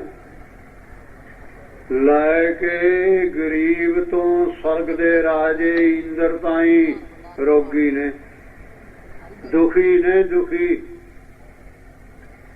ਜਦ ਇਸ ਤਰ੍ਹਾਂ ਦੀ ਗੱਲਬਾਤ ਗੁਰੂ ਨਾਨਕ ਦੇਵ ਮਹਾਰਾਜ ਜੀ ਨੂੰ ਵੈਦ ਨਾਲ ਚਲਾਈ, ਖਿਆਲ ਰਹੇ, ਕਹਿੰਦੇ ਪੂਰਾ ਸੁਖੀ ਹੈ ਗਿਆਨਵਾਨ, ਅੱਧਾ ਸੁਖੀ ਹੈ ਜਗਿਆਸੂ ਜੀ ਨੂੰ ਆਤਮਾ ਦੇ ਮਿਲਣ ਦੀ ਤੜਫ ਹੈ, ਬਾਕੀ ਸਾਰੀ ਦੁਨੀਆ ਰੋਗੀ। ਉਸ ਦੇ ਮਨ ਦੇ ਵਿੱਚ ਅਸਰ ਹੋ ਗਿਆ। ਅਸਰ ਕਿਉਂ ਹੋ ਗਿਆ? ਗੁਰੂ ਨਾਨਕ ਦੇਵ ਮਹਾਰਾਜ ਜੀ ਦੇ ਅੰਦਰ ਆਤਮਾ ਦਾ ਪ੍ਰਕਾਸ਼ ਸੀ। ਗੁਰੂ ਸਾਹਿਬ ਜੀ ਨੇ ਵੀ ਲਿਖਿਆ, ਜਿਸਕੇ ਅੰਤਰ ਵਸਾ ਨਿਰੰਕਾਰ, ਤਿਸਕੀ ਸੀਖ ਤਰੈ ਸੰਸਾਰ। ਆਹ ਜਿਹੜੇ ਇਹ ਜਿਹੇ ਤੱਤ ਤੇ ਮਹਾਂਪੁਰਸ਼ ਹੁੰਦੇ ਨੇ ਨਾ, ਜਾਂ ਗੁਰੂ ਲੋਕ ਹੁੰਦੇ ਨੇ, ਉਹਨਾਂ ਦੀ ਜਵਾਨ ਦੇ ਵਿੱਚ ਤਾਕਤ ਹੁੰਦੀ ਹੈ। ਕਾਹਦੀ ਤਾਕਤ ਹੁੰਦੀ ਹੈ ਜਵਾਨ ਦੇ ਵਿੱਚ? ਇਹ ਤਾਂ ਇੱਕ ਮਾਸ ਦਾ ਟੁਕੜਾ ਹੈ, ਉਹ ਆਤਮਾ ਦੀ ਤਾਕਤ ਹੁੰਦੀ ਹੈ। ਆਮ ਦੁਨੀਆ ਤਾਂ ਕਈ ਤਾਂ ਜੀਭ ਤੋਂ ਹੀ ਬੋਲੀ ਜਾਂਦੇ ਨੇ, ਕਈ ਦਿਮਾਗ ਤੋਂ ਬੋਲਦੇ ਨੇ, ਪਰ ਆਤਮਾ ਚੋਂ ਕੋਈ ਕੋਈ ਬੋਲਦਾ। ਕਰੋ ਆਤਮਾ ਚੋਂ ਕੋਈ ਕੋਈ ਮਹਾਂਪੁਰਸ਼ ਗੁਰਸਿੱਖ ਜਿਹਨੂੰ ਅਨੁਭਵ ਕਹਿੰਦੇ ਨੇ, ਅਨੁਭਵ, ਅਨੁਭਵ ਵੀ ਆਤਮਾ ਦਾ ਹੀ ਨਾਮ ਹੈ। ਜੈਸੇ ਆਪਣੇ ਬੜੇ ਮਹਾਰਾਜ ਜੀ ਬੁਲਾਇਤ ਚਲੇ ਗਏ, ਬੁਲਾਇਤ ਸਾਉਠਾਲ ਸਿੰਘ ਸਭਾ ਗੁਰਦੁਆਰਾ ਬਹੁਤ ਬੜਾ, ਬਹੁਤ ਸਿੱਖ ਰਹਿੰਦੇ ਨੇ ਆਪਣੇ ਇੱਧਰਲੇ। ਉੱਥੇ ਇੰਡੀਆ ਹੀ ਮੰਨਦੇ ਨੇ ਉਸਨੂੰ, ਛੋਟੀ ਇੰਡੀਆ। ਤਾਂ ਉੱਥੇ ਦੀਵਾਨ ਸ਼ੁਰੂ ਹੋਏ। ਕੁਲਦੀਪ ਸਿੰਘ ਨਾਮ ਹੈ ਉੱਥੇ ਗਿਆਨੀ ਸੀ ਇੱਕ, ਗੁਰਦੀਪ ਸਿੰਘ। ਉਹ ਪਿੰਡਰਾਂ ਵਾਲੇ ਸੁੰਦਰ ਸਿੰਘ ਮਹਾਰਾਜ ਜੀ ਤੋਂ ਪੜ੍ਹਿਆ ਹੋਇਆ ਸੀ। ਬਾਹਰ ਦੇ ਵਿੱਚ ਰਹਿੰਦੇ ਸਨ। ਉਹਦੇ 2 ਸ਼ਾਦੀਆਂ ਸਨ। ਜਦ ਕੋਈ ਮਹਾਤਮਾ ਜਾਂਦਾ ਨਾ ਉੱਧਰ ਜਾਂ ਹੋਰ ਕੋਈ, ਤਾਂ ਫਿਰ ਉਹਦੇ ਨਾਲ ਉਹ ਟੱਕਰ ਲੈਂਦਾ ਸੀ। ਪੜ੍ਹਾ ਲਿਖਾ ਸੀ ਨਾ ਬਹੁਤ, ਕੀਰਤਨ ਵੀ ਕਰਦਾ ਸੀ। ਨਹੀਂ ਜਿਹੜਾ ਗਿਆਨੀ ਹੁੰਦਾ ਨਾ, ਗਿਆਨੀ ਉਹ ਕੀਰਤਨ ਨਹੀਂ ਕਰਦਾ ਹੁੰਦਾ। ਉਹ ਦੇਖਿਆ ਕੀਰਤਨ ਕਰਦਾ, ਪ੍ਰਚਾਰ ਕਰਦਾ ਵੀ ਉਹ ਦੇਖਿਆ, ਬਹੁਤ ਵਧੀਆ ਪ੍ਰਚਾਰ ਉਹਦਾ। ਉਹ ਜਦ ਉਹ ਬੋਲਿਆ ਨਾ ਉੱਥੇ, ਉਹਨੇ ਅਰਦਾਸ ਕਰੀ, ਹੈਡ ਗ੍ਰੰਥੀ ਸੀ, ਤਾਂ ਮੇਰੇ ਮਨ ਦੇ ਵਿੱਚ ਸੰਕਲਪ ਹੋਇਆ ਮੈਂ ਇਹ ਆਵਾਜ਼ ਕਿਤੇ ਸੁਣੀ ਹੈ ਜੀ। ਫਿਰ ਜਦ ਇਹਨਾਂ ਨਾਲ ਗੱਲਬਾਤ ਹੋਈ ਨਾ, ਦਿੱਲੀ ਉਹ ਅਸੀਂ ਸ਼ੀਸ਼ਗੰਜ ਗੁਰਦੁਆਰੇ ਦਰਸ਼ਨ ਕਰਨ ਗਏ ਸਨ। ਉੱਥੇ ਲੱਗਿਆ ਸੀ ਗਿਆਨੀ, ਕਮੇਟੀ ਕੰਨੇ ਨੂੰ ਗੱਡੀ ਮਿਲੀ ਹੋਈ ਸੀ, ਤੇ ਉੱਥੇ ਕਥਾ ਕਰਦਾ ਸੀ। ਜਦ ਅਸੀਂ ਜਾ ਕੇ ਬੈਠੇ ਨਾ, ਤੇ ਜਦੋਂ ਹੀ ਉੱਠ ਗਿਆ ਸੰਤਾਗਰੀ ਨੂੰ ਨਿੰਦਿਆ ਕਰਨੀ ਸ਼ੁਰੂ ਕਰਤੀ, ਕੋਈ ਨਾ ਕੋਈ ਅੱਖਰ ਮੂਹਰੇ ਲੈ ਕੇ। ਐਸਾ ਹੁੰਦਾ। ਖੈਰ ਇਸਨੇ ਫਿਰ ਮਹਾਰਾਜ ਜੀ ਚਲੇ ਗਏ ਉੱਥੇ, ਕੀਰਤਨ ਸ਼ੁਰੂ ਹੋ ਗਿਆ। ਆ ਬਾਬਾ ਮੀਆਂ ਸਿੰਘ ਮਹਾਰਾਜ ਜੀ ਗਏ ਸੀ, ਉਹਨੇ ਕੀਰਤਨ ਹੀ ਨਹੀਂ ਕਰਨ ਦਿੱਤਾ। ਮੈਂ ਨਹੀਂ ਜਾਣਦਾ, ਤੂੰ ਬਹੁਤਾ ਜਾਣਦਾ। ਇਹ ਜਿਹੇ ਹੁੰਦੇ ਨੇ ਕੱਟੜ ਜਿਹੇ ਗਿਆਨੀ, ਜਿਹੜੇ ਹਰ ਇੱਕ ਦਾ ਹੀ ਫਰਜ਼ਾ ਗੁਰਦੁਆਰੇ ਆ ਕੇ ਆਪਣਾ ਕੀਰਤਨ ਕਰਨਾ। ਪਰ ਨਹੀਂ, ਇਹ ਈਰਖਾ ਹੁੰਦੀ ਹੈ। ਕੋਈ ਈਰਖਾ ਭੰਨਣ ਵਾਲੇ ਵੀ ਹੁੰਦੇ ਨੇ ਵਿੱਚ। ਜਿਹੜਾ ਪਰਮੇਸ਼ਰ ਹੰਕਾਰ ਤੋੜ ਵੀ ਦਿੰਦਾ ਹੁੰਦਾ, ਕਿਸੇ ਚ ਹੋ ਕੇ ਤੋੜ ਦੇਵੇ, ਐਸਾ ਹੁੰਦਾ। ਹਰ ਕੀਰਤਨ ਸ਼ੁਰੂ ਕਰ ਦਿੱਤਾ ਮਹਾਰਾਜ ਜੀ ਨੇ। ਇਹ ਜਿਹੜੇ ਪੜ੍ਹਾਈ ਵਾਲੇ ਹੁੰਦੇ ਨੇ ਨਾ, ਇਹਨਾਂ ਨੂੰ ਗਿਆਨ ਸਭ ਕਾਸੇ ਦਾ ਹੁੰਦਾ। ਨਾ ਦੱਸਣ ਨਾ ਕਰਨ ਇਹਨਾਂ ਦੀ ਮਰਜ਼ੀ ਹੈ, ਪਰ ਇਹਨਾਂ ਨੂੰ ਗਿਆਨ ਸਭ ਹੁੰਦਾ ਵੀ ਆਏ ਗੁਣ ਹੁੰਦੇ ਨੇ ਮਹਾਤਮਾ ਦੇ ਵਿੱਚ, ਆਏ ਗੁਣ ਹੁੰਦੇ ਨੇ ਸਿੱਖ ਦੇ ਵਿੱਚ, ਆਏ ਗੁਣ ਹੁੰਦੇ ਨੇ ਜਗਿਆਸੂ ਦੇ ਵਿੱਚ। ਸਭ ਪੜ੍ਹਾਈ ਹੁੰਦੀ ਹੈ। ਬਨਾਤ ਹਨ, ਹੋਰ ਵੀ ਗ੍ਰੰਥ ਬਹੁਤ ਹੁੰਦੇ ਹਨ। ਤਾਂ ਉਹ 3 ਦਿਨ ਕੌੜ ਝਾਕਦਾ ਰਿਹਾ। 3 ਦਿਨ ਮੈਂ ਵੀ ਜਾਣਦਾ ਸੀ, ਮੈਂ ਦੇਖ ਲਿਆ ਇਸ ਤਰ੍ਹਾਂ ਦਾ ਸੀ। ਚੌਥਾ ਦਿਨ ਹੋਇਆ, ਫਿਰ ਜਥਾ ਕੀਰਤਨ ਕਰਦਾ ਜੀ। ਉੱਥੇ ਮਾੜੀ ਮਾੜੀ ਭੂਰ ਜੀ ਪੈਂਦੀ ਰਹਿੰਦੀ ਹੈ ਬਲੈਚ, पानी तो है नहीं ना धरती च उत्थे फसलों वास्ते बरसात द्वारा ही होंदियां ने पींदे भी मींह का ही पानी ने वो मैं बाहर रह रहा पढ़ता सीगा प्लास्टिक दी चीना होंदियां ने प्लास्टिक दियां उधर क्यों मुल्क बहुत अगे है ना अपने नाल हुण धारना भी खास है हुण तां लिफाफिਆਂ 'ਚ पा के चीज़ां देण लग गए उन्हां मंगणी पहलां दुपट्टे 'ਚ पाउंदे हुंदे सी है जी ना इसे तरह ऐ हौली हौली हो जूगा चलिया जाऊगा पर कुड़ी लड़ पैंदा ना उस विच फेर खराब करदा काम जे मिल के खाई पी जाण घाटा तां नहीं है कोई घाटा तां कोई है नहीं इस मुल्क दे विच अगला कहंदा मैं ही खा ला सारा वो दूए किवें खाण दे देणगे ਜਿਹੜੇ तेरे भाई ने वो भुखे मर जाएंगे उदा मर जाएंगे लड़के और इस तरह ना होंदा खैर वो बाहर निकलिया मैं रागा पाठ करे मैं कहा बोलू हूं कुछ ना कुछ कहूगा खैर उन्हें आके मैनू नमस्कार करी कहना जथेदार जी कहना संत महाराज जी तो अनुभव चो कीर्तन करते हैं वो कर्म जाग के पिछले कोई क्या महात्मा ने कोई प्रेरणा करती गुरु को इतनी निंदा करने वाला सी महात्मा की हो पर महात्मा का तो कुछ नहीं करता निंदा नाल कोई लत्त टुट जाती है निंदा करे तो जां कोई वध घट बोले तो महात्मा का तो कुछ नहीं करता हुंदा ओहदी जवान से ही फर्क पैना उसे का ही मन सड़ना गुरमुख इस तरह कबीर साहब जी बैठे ने तकिए च और आ गए प्रेमी तां कबीर साहब के अखां दे विचों हिंजू डिगदे ने कहण लगे भगत जी तुसीं तां हमेशा हसदे रहंदे सो अज की गल है अज चेहरा भी कमलाया होया कुछ थोड़ा जिहा ऐ लगदे जिवें बराग जिहा होया हुंदा कहंदे हाँ भाई कहंदे मैं तां रोना मेरा धोबी मर गया लीड़े धोंदा हुंदा सी रोज वो हैरान हो गए हुण इस गल नूं कौन जाने गुरु कहणे महाराज जी लीड़े तां थोड़े लोई धोंदी है जां होर धोंदे ने सेवक कहंदे नहीं साडा मन रूपी वस्त्र नूं धोंदा सी गुआंढी निंदिया करदा हुंदा सी साडी वो मर गया कल कहंदे वो चलिया गया हुण साडे अंतशकन रूपी लीड़े नूं कौन धोऊगा ऐसा हुंदा वो मैनूं कहण लग्या कहने लगा जथेदार जी महाराज जी तो अनुभव चो कीर्तन करते ने करते तो असी भी गल मैं भी ज्ञानी हाँ बहुत कुछ पढ़िया हाँ मैं पर नहीं इन्हां दा मुकाबला नहीं हो सकता मगर धन भाग ज्ञानी जी थोड़े मुबारक होवे मगर थोड़ा कोई पिछला संस्कार जाग पिया पिछला पढ़ो प्रेम नाल पूर्व कर्म पिछले कर्म जाग पे मेरे संग हो गया पिछले कर्म जाग टाइम आंदा टाइम ओ संग हो गया कर्म जाग पे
पिछले कर्मों जागू पे मेरे संग हो गया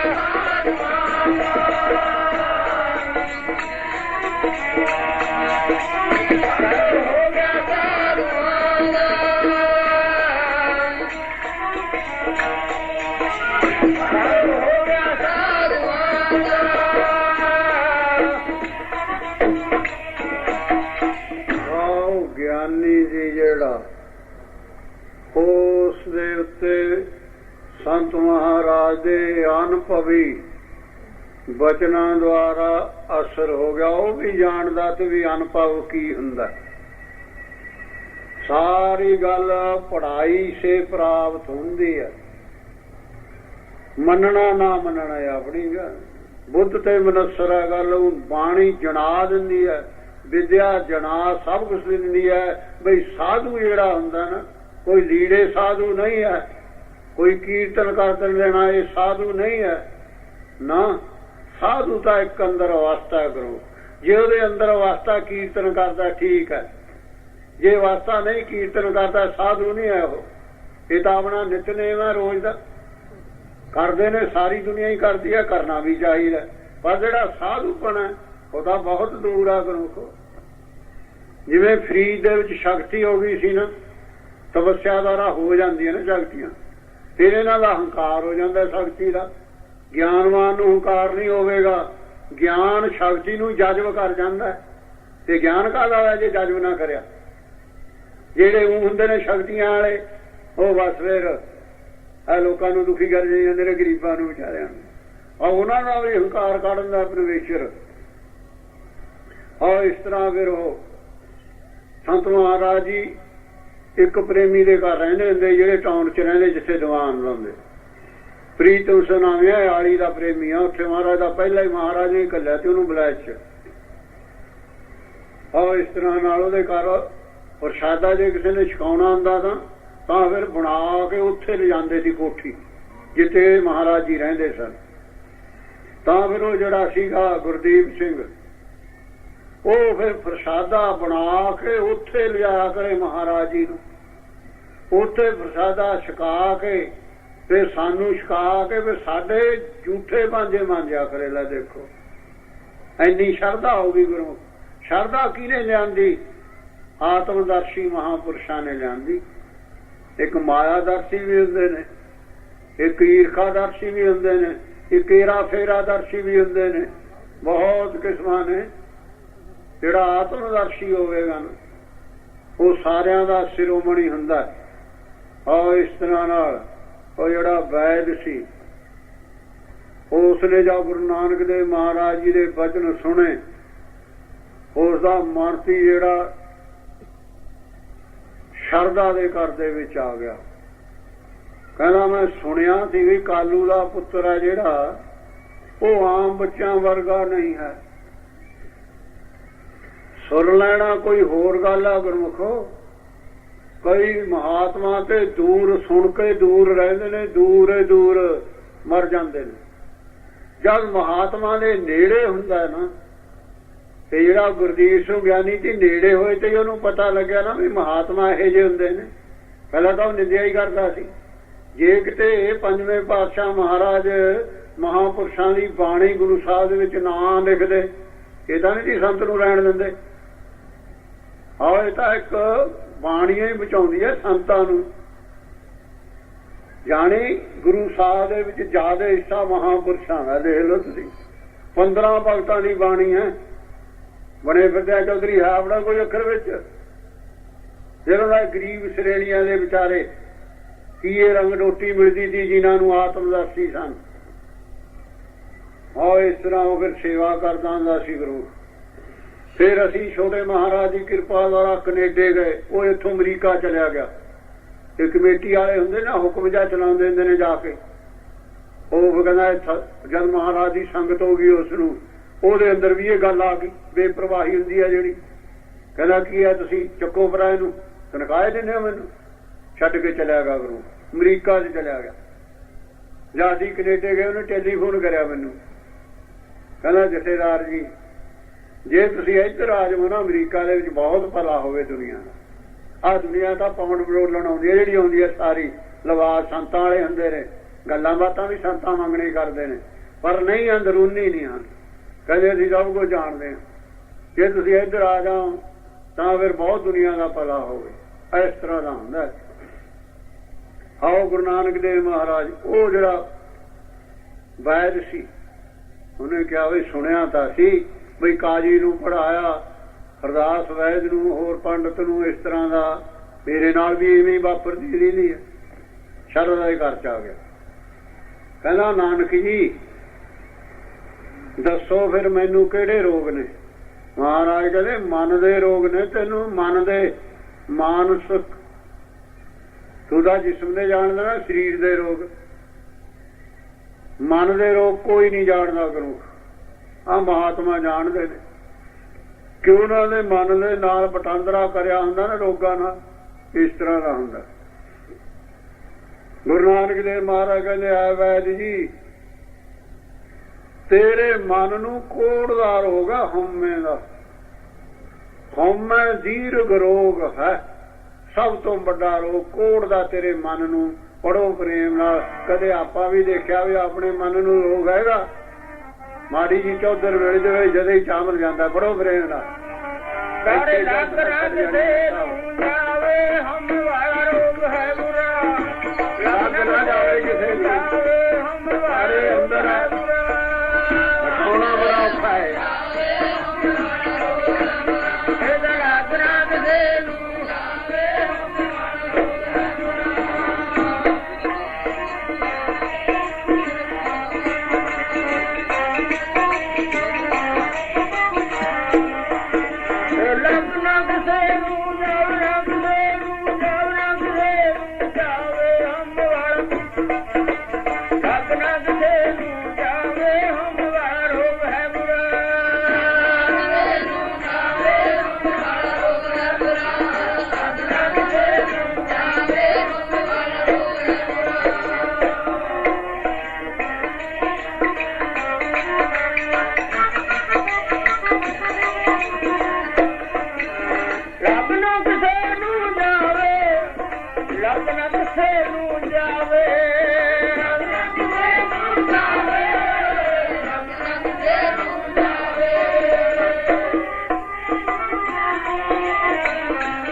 ਮਹਾਰਾਜ ਵੈਦ ਨੂੰ ਮਨ ਦੇ ਰੋਗ ਦੱਸਦੇ ਨੇ। ਕਹਿੰਦੇ ਤੇਰੇ ਮਨ ਨੂੰ ਵੈਦ ਜੀ ਕੋੜ ਦਾ ਰੋਗ ਹੈ।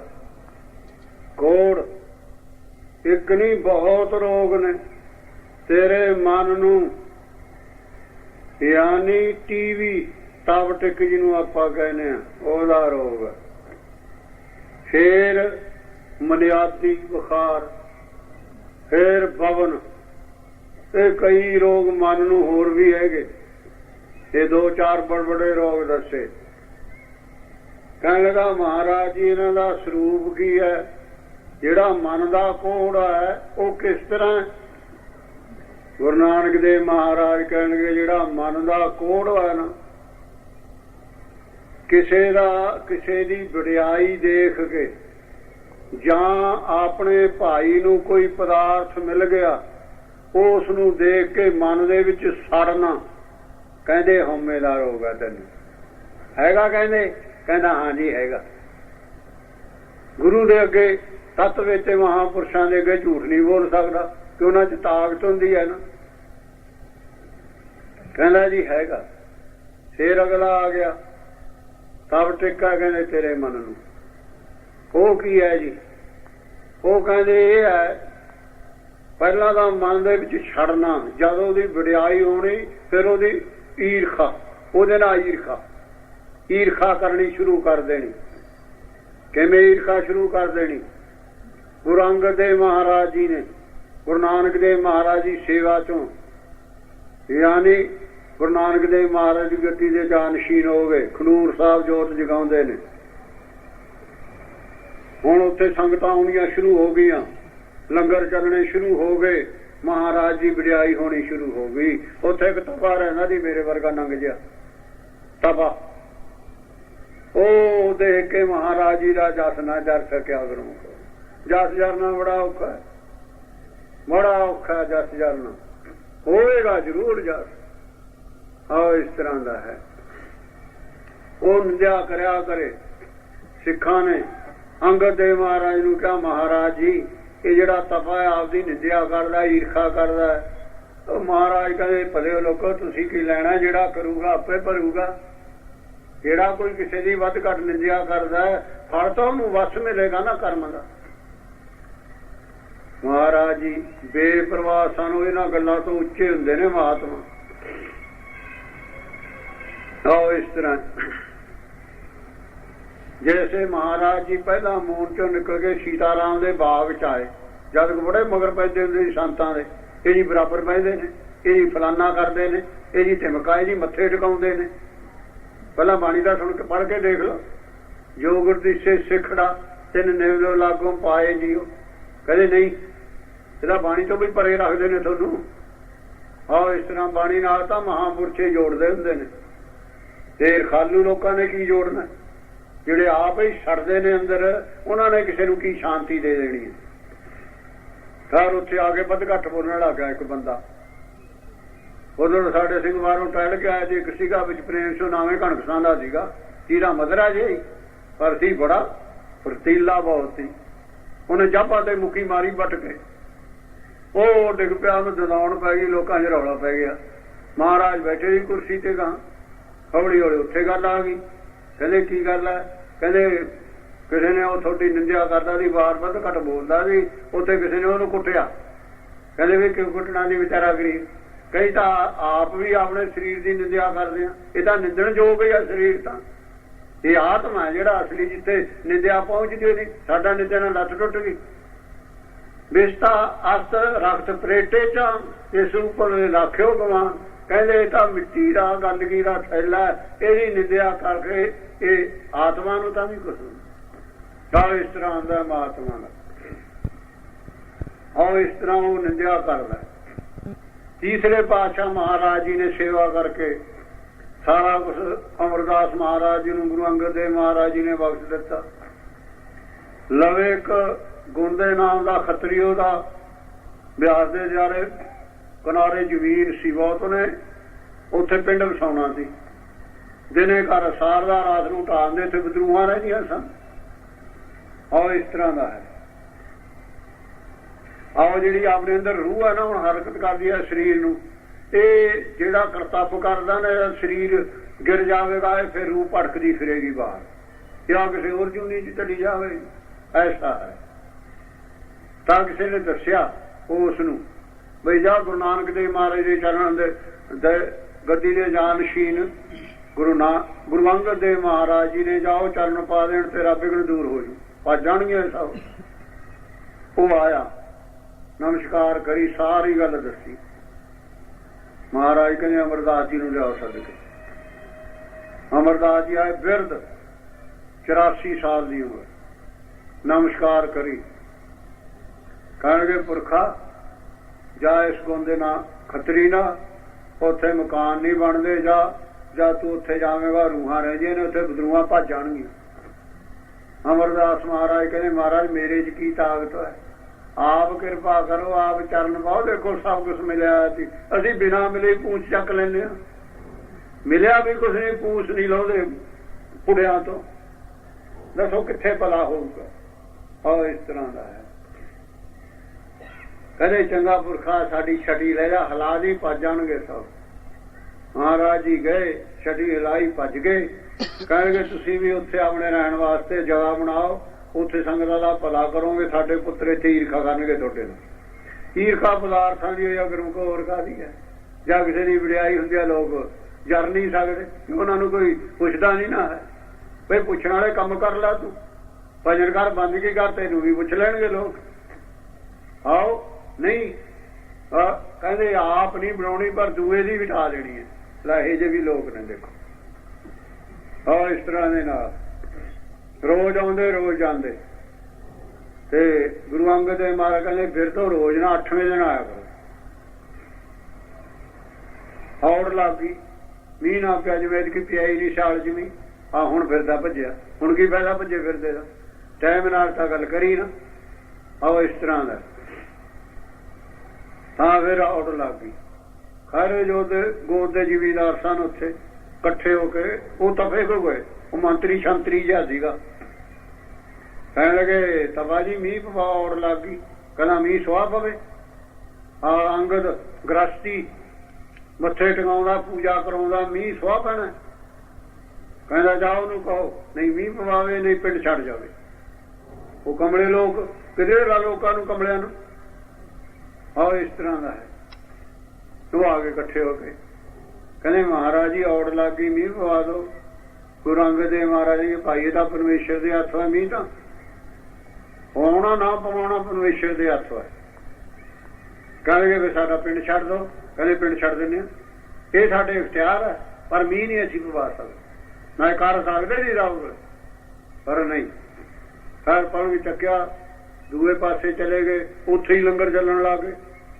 ਜਿੱਥੇ ਜਾਏ ਵਹੇ ਮੇਰਾ ਸਤਿਗੁਰੂ ਸੋ ਥਾਨ ਸੁਣਦਾ। ਸਾ ਧਰਮ ਪਰੀ ਹਰ ਆਵਦੀ, ਜਿੱਥੇ ਮੇਰਾ ਸਤਿਗੁਰੂ ਬੈਠਾ ਹੈ। ਔਰ ਇਸ ਤਰ੍ਹਾਂ ਦਾ ਦੱਸਿਆ ਸਤਿਗੁਰੂ ਦੇ ਵਿੱਚ ਤਾਕਤ ਹੁੰਦੀ ਹੈ, ਮਹਾਂਪੁਰਸ਼ਾਂ ਦੇ ਵਿੱਚ ਵੀ ਤਾਕਤ ਹੁੰਦੀ ਹੈ। ਜਿੱਥੇ ਚਲੇ ਜਾਣਗੇ ਆਤਮਾ ਦੀ ਤਾਕਤ ਹੁੰਦੀ ਹੈ ਉਹਨਾਂ ਦੇ ਵਿੱਚ, ਸਰੀਰ ਆਪਣੇ ਵਰਗਾ ਹੀ ਹੁੰਦਾ। ਔਰ ਇਸ ਤਰ੍ਹਾਂ ਦੇ ਨਾਲ ਮਹਾਰਾਜ ਜੀ ਚਲੇ ਗਏ।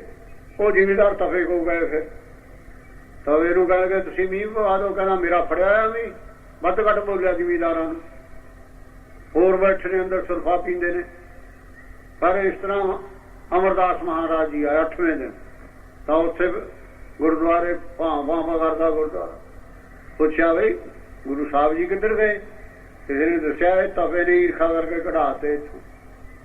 ਆਪਣੇ ਗੁਰੂ ਦੀ ਤੌਹੀਨ ਨਾ ਜਰ ਸਕੇ ਅਮਰਦਾਸ ਮਹਾਰਾਜ। ਪਰ ਉਹ ਤਾਂ ਸ਼ਾਂਤੀ ਦੇ ਪੁੰਜ ਤੇ ਚਲੇ ਗਏ ਕਿ ਇਹ ਸਿੱਖ ਤੇ ਨਹੀਂ ਜਰੀ ਜਾਵੇਗੀ ਗੁਰੂ। ਆਓ ਦੇਖ ਲਓ ਜਰੀ ਗਈ, ਸਮਝ ਵਾਲੇ ਸਮਝ ਗਏ। ਆਓ ਇਸ ਤਰ੍ਹਾਂ ਦੱਸਿਆ। ਕਹਿਣ ਲੱਗੇ ਕਮਲੇ ਲੋਕੋ ਮੀਂਹ ਪਵਾਉਣਾ ਹੈ? ਕਹਿੰਦਾ ਹਾਂ ਜੀ ਇਸ ਤਾਂ ਮੀਂਹ ਚਾਹੁੰਦੇ। ਕਹਿੰਦੇ ਚੰਗਾ ਫਿਰ ਤਪੇ ਕੰਨੀ ਨੂੰ ਜਾਓ, ਦੇਖੋ ਮੀਂਹ ਪੈਣਾ ਸ਼ੁਰੂ ਹੋ ਜਾਏ। ਪਰ ਗੱਲ ਇਹ ਆ ਦਿਨ ਛਿਪਣ ਵਾਲਾ ਹੀ ਸੀਗਾ। ਦਿਨ ਛਿਪ ਦਿਨ ਤਾਂ ਹੀ ਪਊਗਾ। ਜਿਹਦੇ ਖੱਤੇ ਚ ਤਪਾ ਚਲਿਆ ਜਾਊ ਉੱਥੇ ਮੀਂਹ ਪਊ, ਦੂਏ ਦਿਨ ਹੀ ਪੈਣਾ ਹੈ। ਦੂਏ ਦਾ ਸੁੱਕਾ ਕੁਛ ਲੈ ਜਾਓ ਉਹਦਾ ਆਪਣੇ ਖੱਤੇ ਦੇ ਵਿੱਚ, ਉੱਥੇ ਮੀਂਹ ਪੈ ਜਾਵੇ। ਜ਼ਿਮੀਦਾਰਾਂ ਦੇ ਮੁੰਡਿਆਂ ਨੇ ਲੱਕ ਬੰਨ ਲਏ। ਹੁਣ ਅੰਦਰ ਬੈਠਾ ਉਹ ਸੁਰਫੇ ਪੀਣ ਵਾਲੇ ਰੱਦੀ ਜੇ ਲੋਕ ਇਕੱਠੇ ਹੋਏ ਨੇ, ਉਹਨਾਂ ਦੇ ਨਾਲ ਗੱਪਾਂ ਮਾਰਦਾ ਬੈਠਾ। ਜ਼ਿਮੀਦਾਰਾਂ ਦੇ ਮੁੰਡੇ ਕਹਿੰਦੇ ਤਬਾ ਜੀ ਬਾਹਰ ਨਿਕਲੋ, ਮੀਂਹ ਪਵਾਉਣਾ ਹੈ। ਕਹਿੰਦਾ ਮੇਰਾ ਫੜਿਆ ਹੋਇਆ। ਪਹਿਲਾਂ ਮੰਗਣੇ ਦੇਖਣ ਲੱਗੇ ਨਾ ਝਿੜਕੀ। ਉਹ ਲੋਕ ਡਰਦੇ ਸਨ ਵੀ ਕੋਈ ਮੰਤਰ ਸ਼ੰਤਰੇ ਨਾ ਕਰ ਦੇਵੇ ਕਿਤੇ। ਕਹਿਣ ਲੱਗੇ ਜੇ ਭਲੀ ਚਾਹੁੰਦਾ ਹੈ ਕੁਟੀਆ ਚੋਂ ਬਾਹਰ ਨਿਕਲਿਆ ਮੀਂਹ ਪਵਾਉਣਾ। ਅਸੀਂ ਨਹੀਂ ਨਿਕਲਿਆ। 4 ਮੁੰਡੇ ਅੰਦਰ ਵੜ ਕੇ ਬਾਹੋਂ ਫੜ ਲਿਆ। ਦੋ ਦੂਏ ਪਾਸੇ ਤਾਂ ਚੱਕ ਲਿਆ। ਦੇਹੜੀ ਚ ਪੈਰ ਵਿਛਾਉਣ ਲੱਗਾ। ਉਹਨਾਂ ਨੇ ਪੈਰ ਹੀ ਨਾ ਲੱਗਣ ਦਿੱਤੇ ਦੇਹੜੀ ਨੂੰ। ਜੱਟਾਂ ਦੇ ਮੁੰਡਿਆਂ ਨੇ ਕੱਢ ਲਿਆ ਬਾਹਰ ਖੱਤੇ ਚ। ਜਿੱਥੇ ਕਢਾਇਆ ਮੀਂਹ ਪੈਣਾ ਸ਼ੁਰੂ ਹੋ ਗਿਆ। ਨਿੰਦਿਆ ਦਾ ਫਲ ਮਿਲੂਗਾ ਚੁਗਲੀਆਂ ਦਾ। ਜਿਹੜਾ ਮਹਾਤਮਾ ਗੁਰੂਆਂ ਦੀ ਨਿੰਦਿਆ ਕਰਦਾ ਕਰੂ ਪੈ ਗਈ ਲੋਕਾਂ ਨੂੰ। ਤਾਂ ਜਵਾਕ ਵੀ ਚਿੰਬੜ ਗਏ ਲੱਤਾਂ ਨੂੰ। ਸਾਰੇ ਬੁੜੀਆਂ ਵੀ ਆ ਚਿੰਬੜੀਆਂ। ਆਪੋ ਆਪਣੇ ਖੱਤਿਆਂ ਨੂੰ ਘੜੀਸਣ ਲੱਗ ਗਏ। ਘੜੀਸਦਾ ਜਿਹੜੇ ਖੱਤੇ ਚ ਘੜੀਸਣ ਉੱਥੇ ਵੀ ਬਾਹ ਖਿੱਚ ਕੇ ਬਾਹਾਂ ਲੱਤਾਂ ਸਭ ਤੋੜਤੀਆਂ। ਕੱਲਾ ਅੰਗ ਕਰ ਲਿਆ। ਜਵਾਕ ਵੀ ਭੱਜੇ ਫਿਰਨ ਮਾਸ ਲਈ ਚੱਕੀ। ਸਾਰੇ ਖੱਤਿਆਂ ਦੇ ਵਿੱਚ ਮੀਂਹ ਪਵਾ ਲਿਆ ਗੁਰਮੁਖੋ। ਪਰ ਉਸ ਦਾ ਨਿੰਦਿਆ ਦਾ ਫਲ ਉਸ ਨੂੰ ਮਿਲ ਗਿਆ। ਉਹ ਹੰਕਾਰ ਸੀ ਨਾ ਅੰਦਰ। ਪਰਮੇਸ਼ਰ ਨੂੰ ਕਹਿੰਦੇ ਹੰਕਾਰ ਨਹੀਂ ਪਾਉਂਦਾ ਗੁਰਮੁਖੋ। ਪਰ ਉਹ ਔਰੰਗਜ਼ੇਬ ਨੂੰ ਹੰਕਾਰ ਹੋ ਗਿਆ ਵੀ ਇਹਨਾਂ ਹਿੰਦੂਆਂ ਨੂੰ ਮਾਰ ਕੇ ਜਾਂ ਜ਼ਬਰਦਸਤੀ ਆਪਣੇ ਧਰਮ ਦੇ ਵਿੱਚ ਲਿਆ ਕੇ ਇਸਲਾਮ ਦਾ ਝੰਡਾ ਫੈਲਾ ਦਾਂਗਾ। ਪੜੋ ਪਰਮੇਸ਼ਰ ਨੂੰ ਹੰਕਾਰ ਨਹੀਂ ਪਾਉਂਦਾ ਵੇਦ ਮਾਰ ਉਹਨੇ ਕੇ ਦਿੱਲੀ ਨਹੀਂ ਰਹਿਣਾ ਫਿਰ ਪਾਵੇ ਨਾ ਹੰਕਾਰ ਹਰੀ ਨੂੰ ਵੇਦ ਮਾਰ ਕੇ ਪਾਵੇ ਨਾ ਹੰਕਾਰ ਹਰੀ ਨੂੰ ਮਾਰ ਕੇ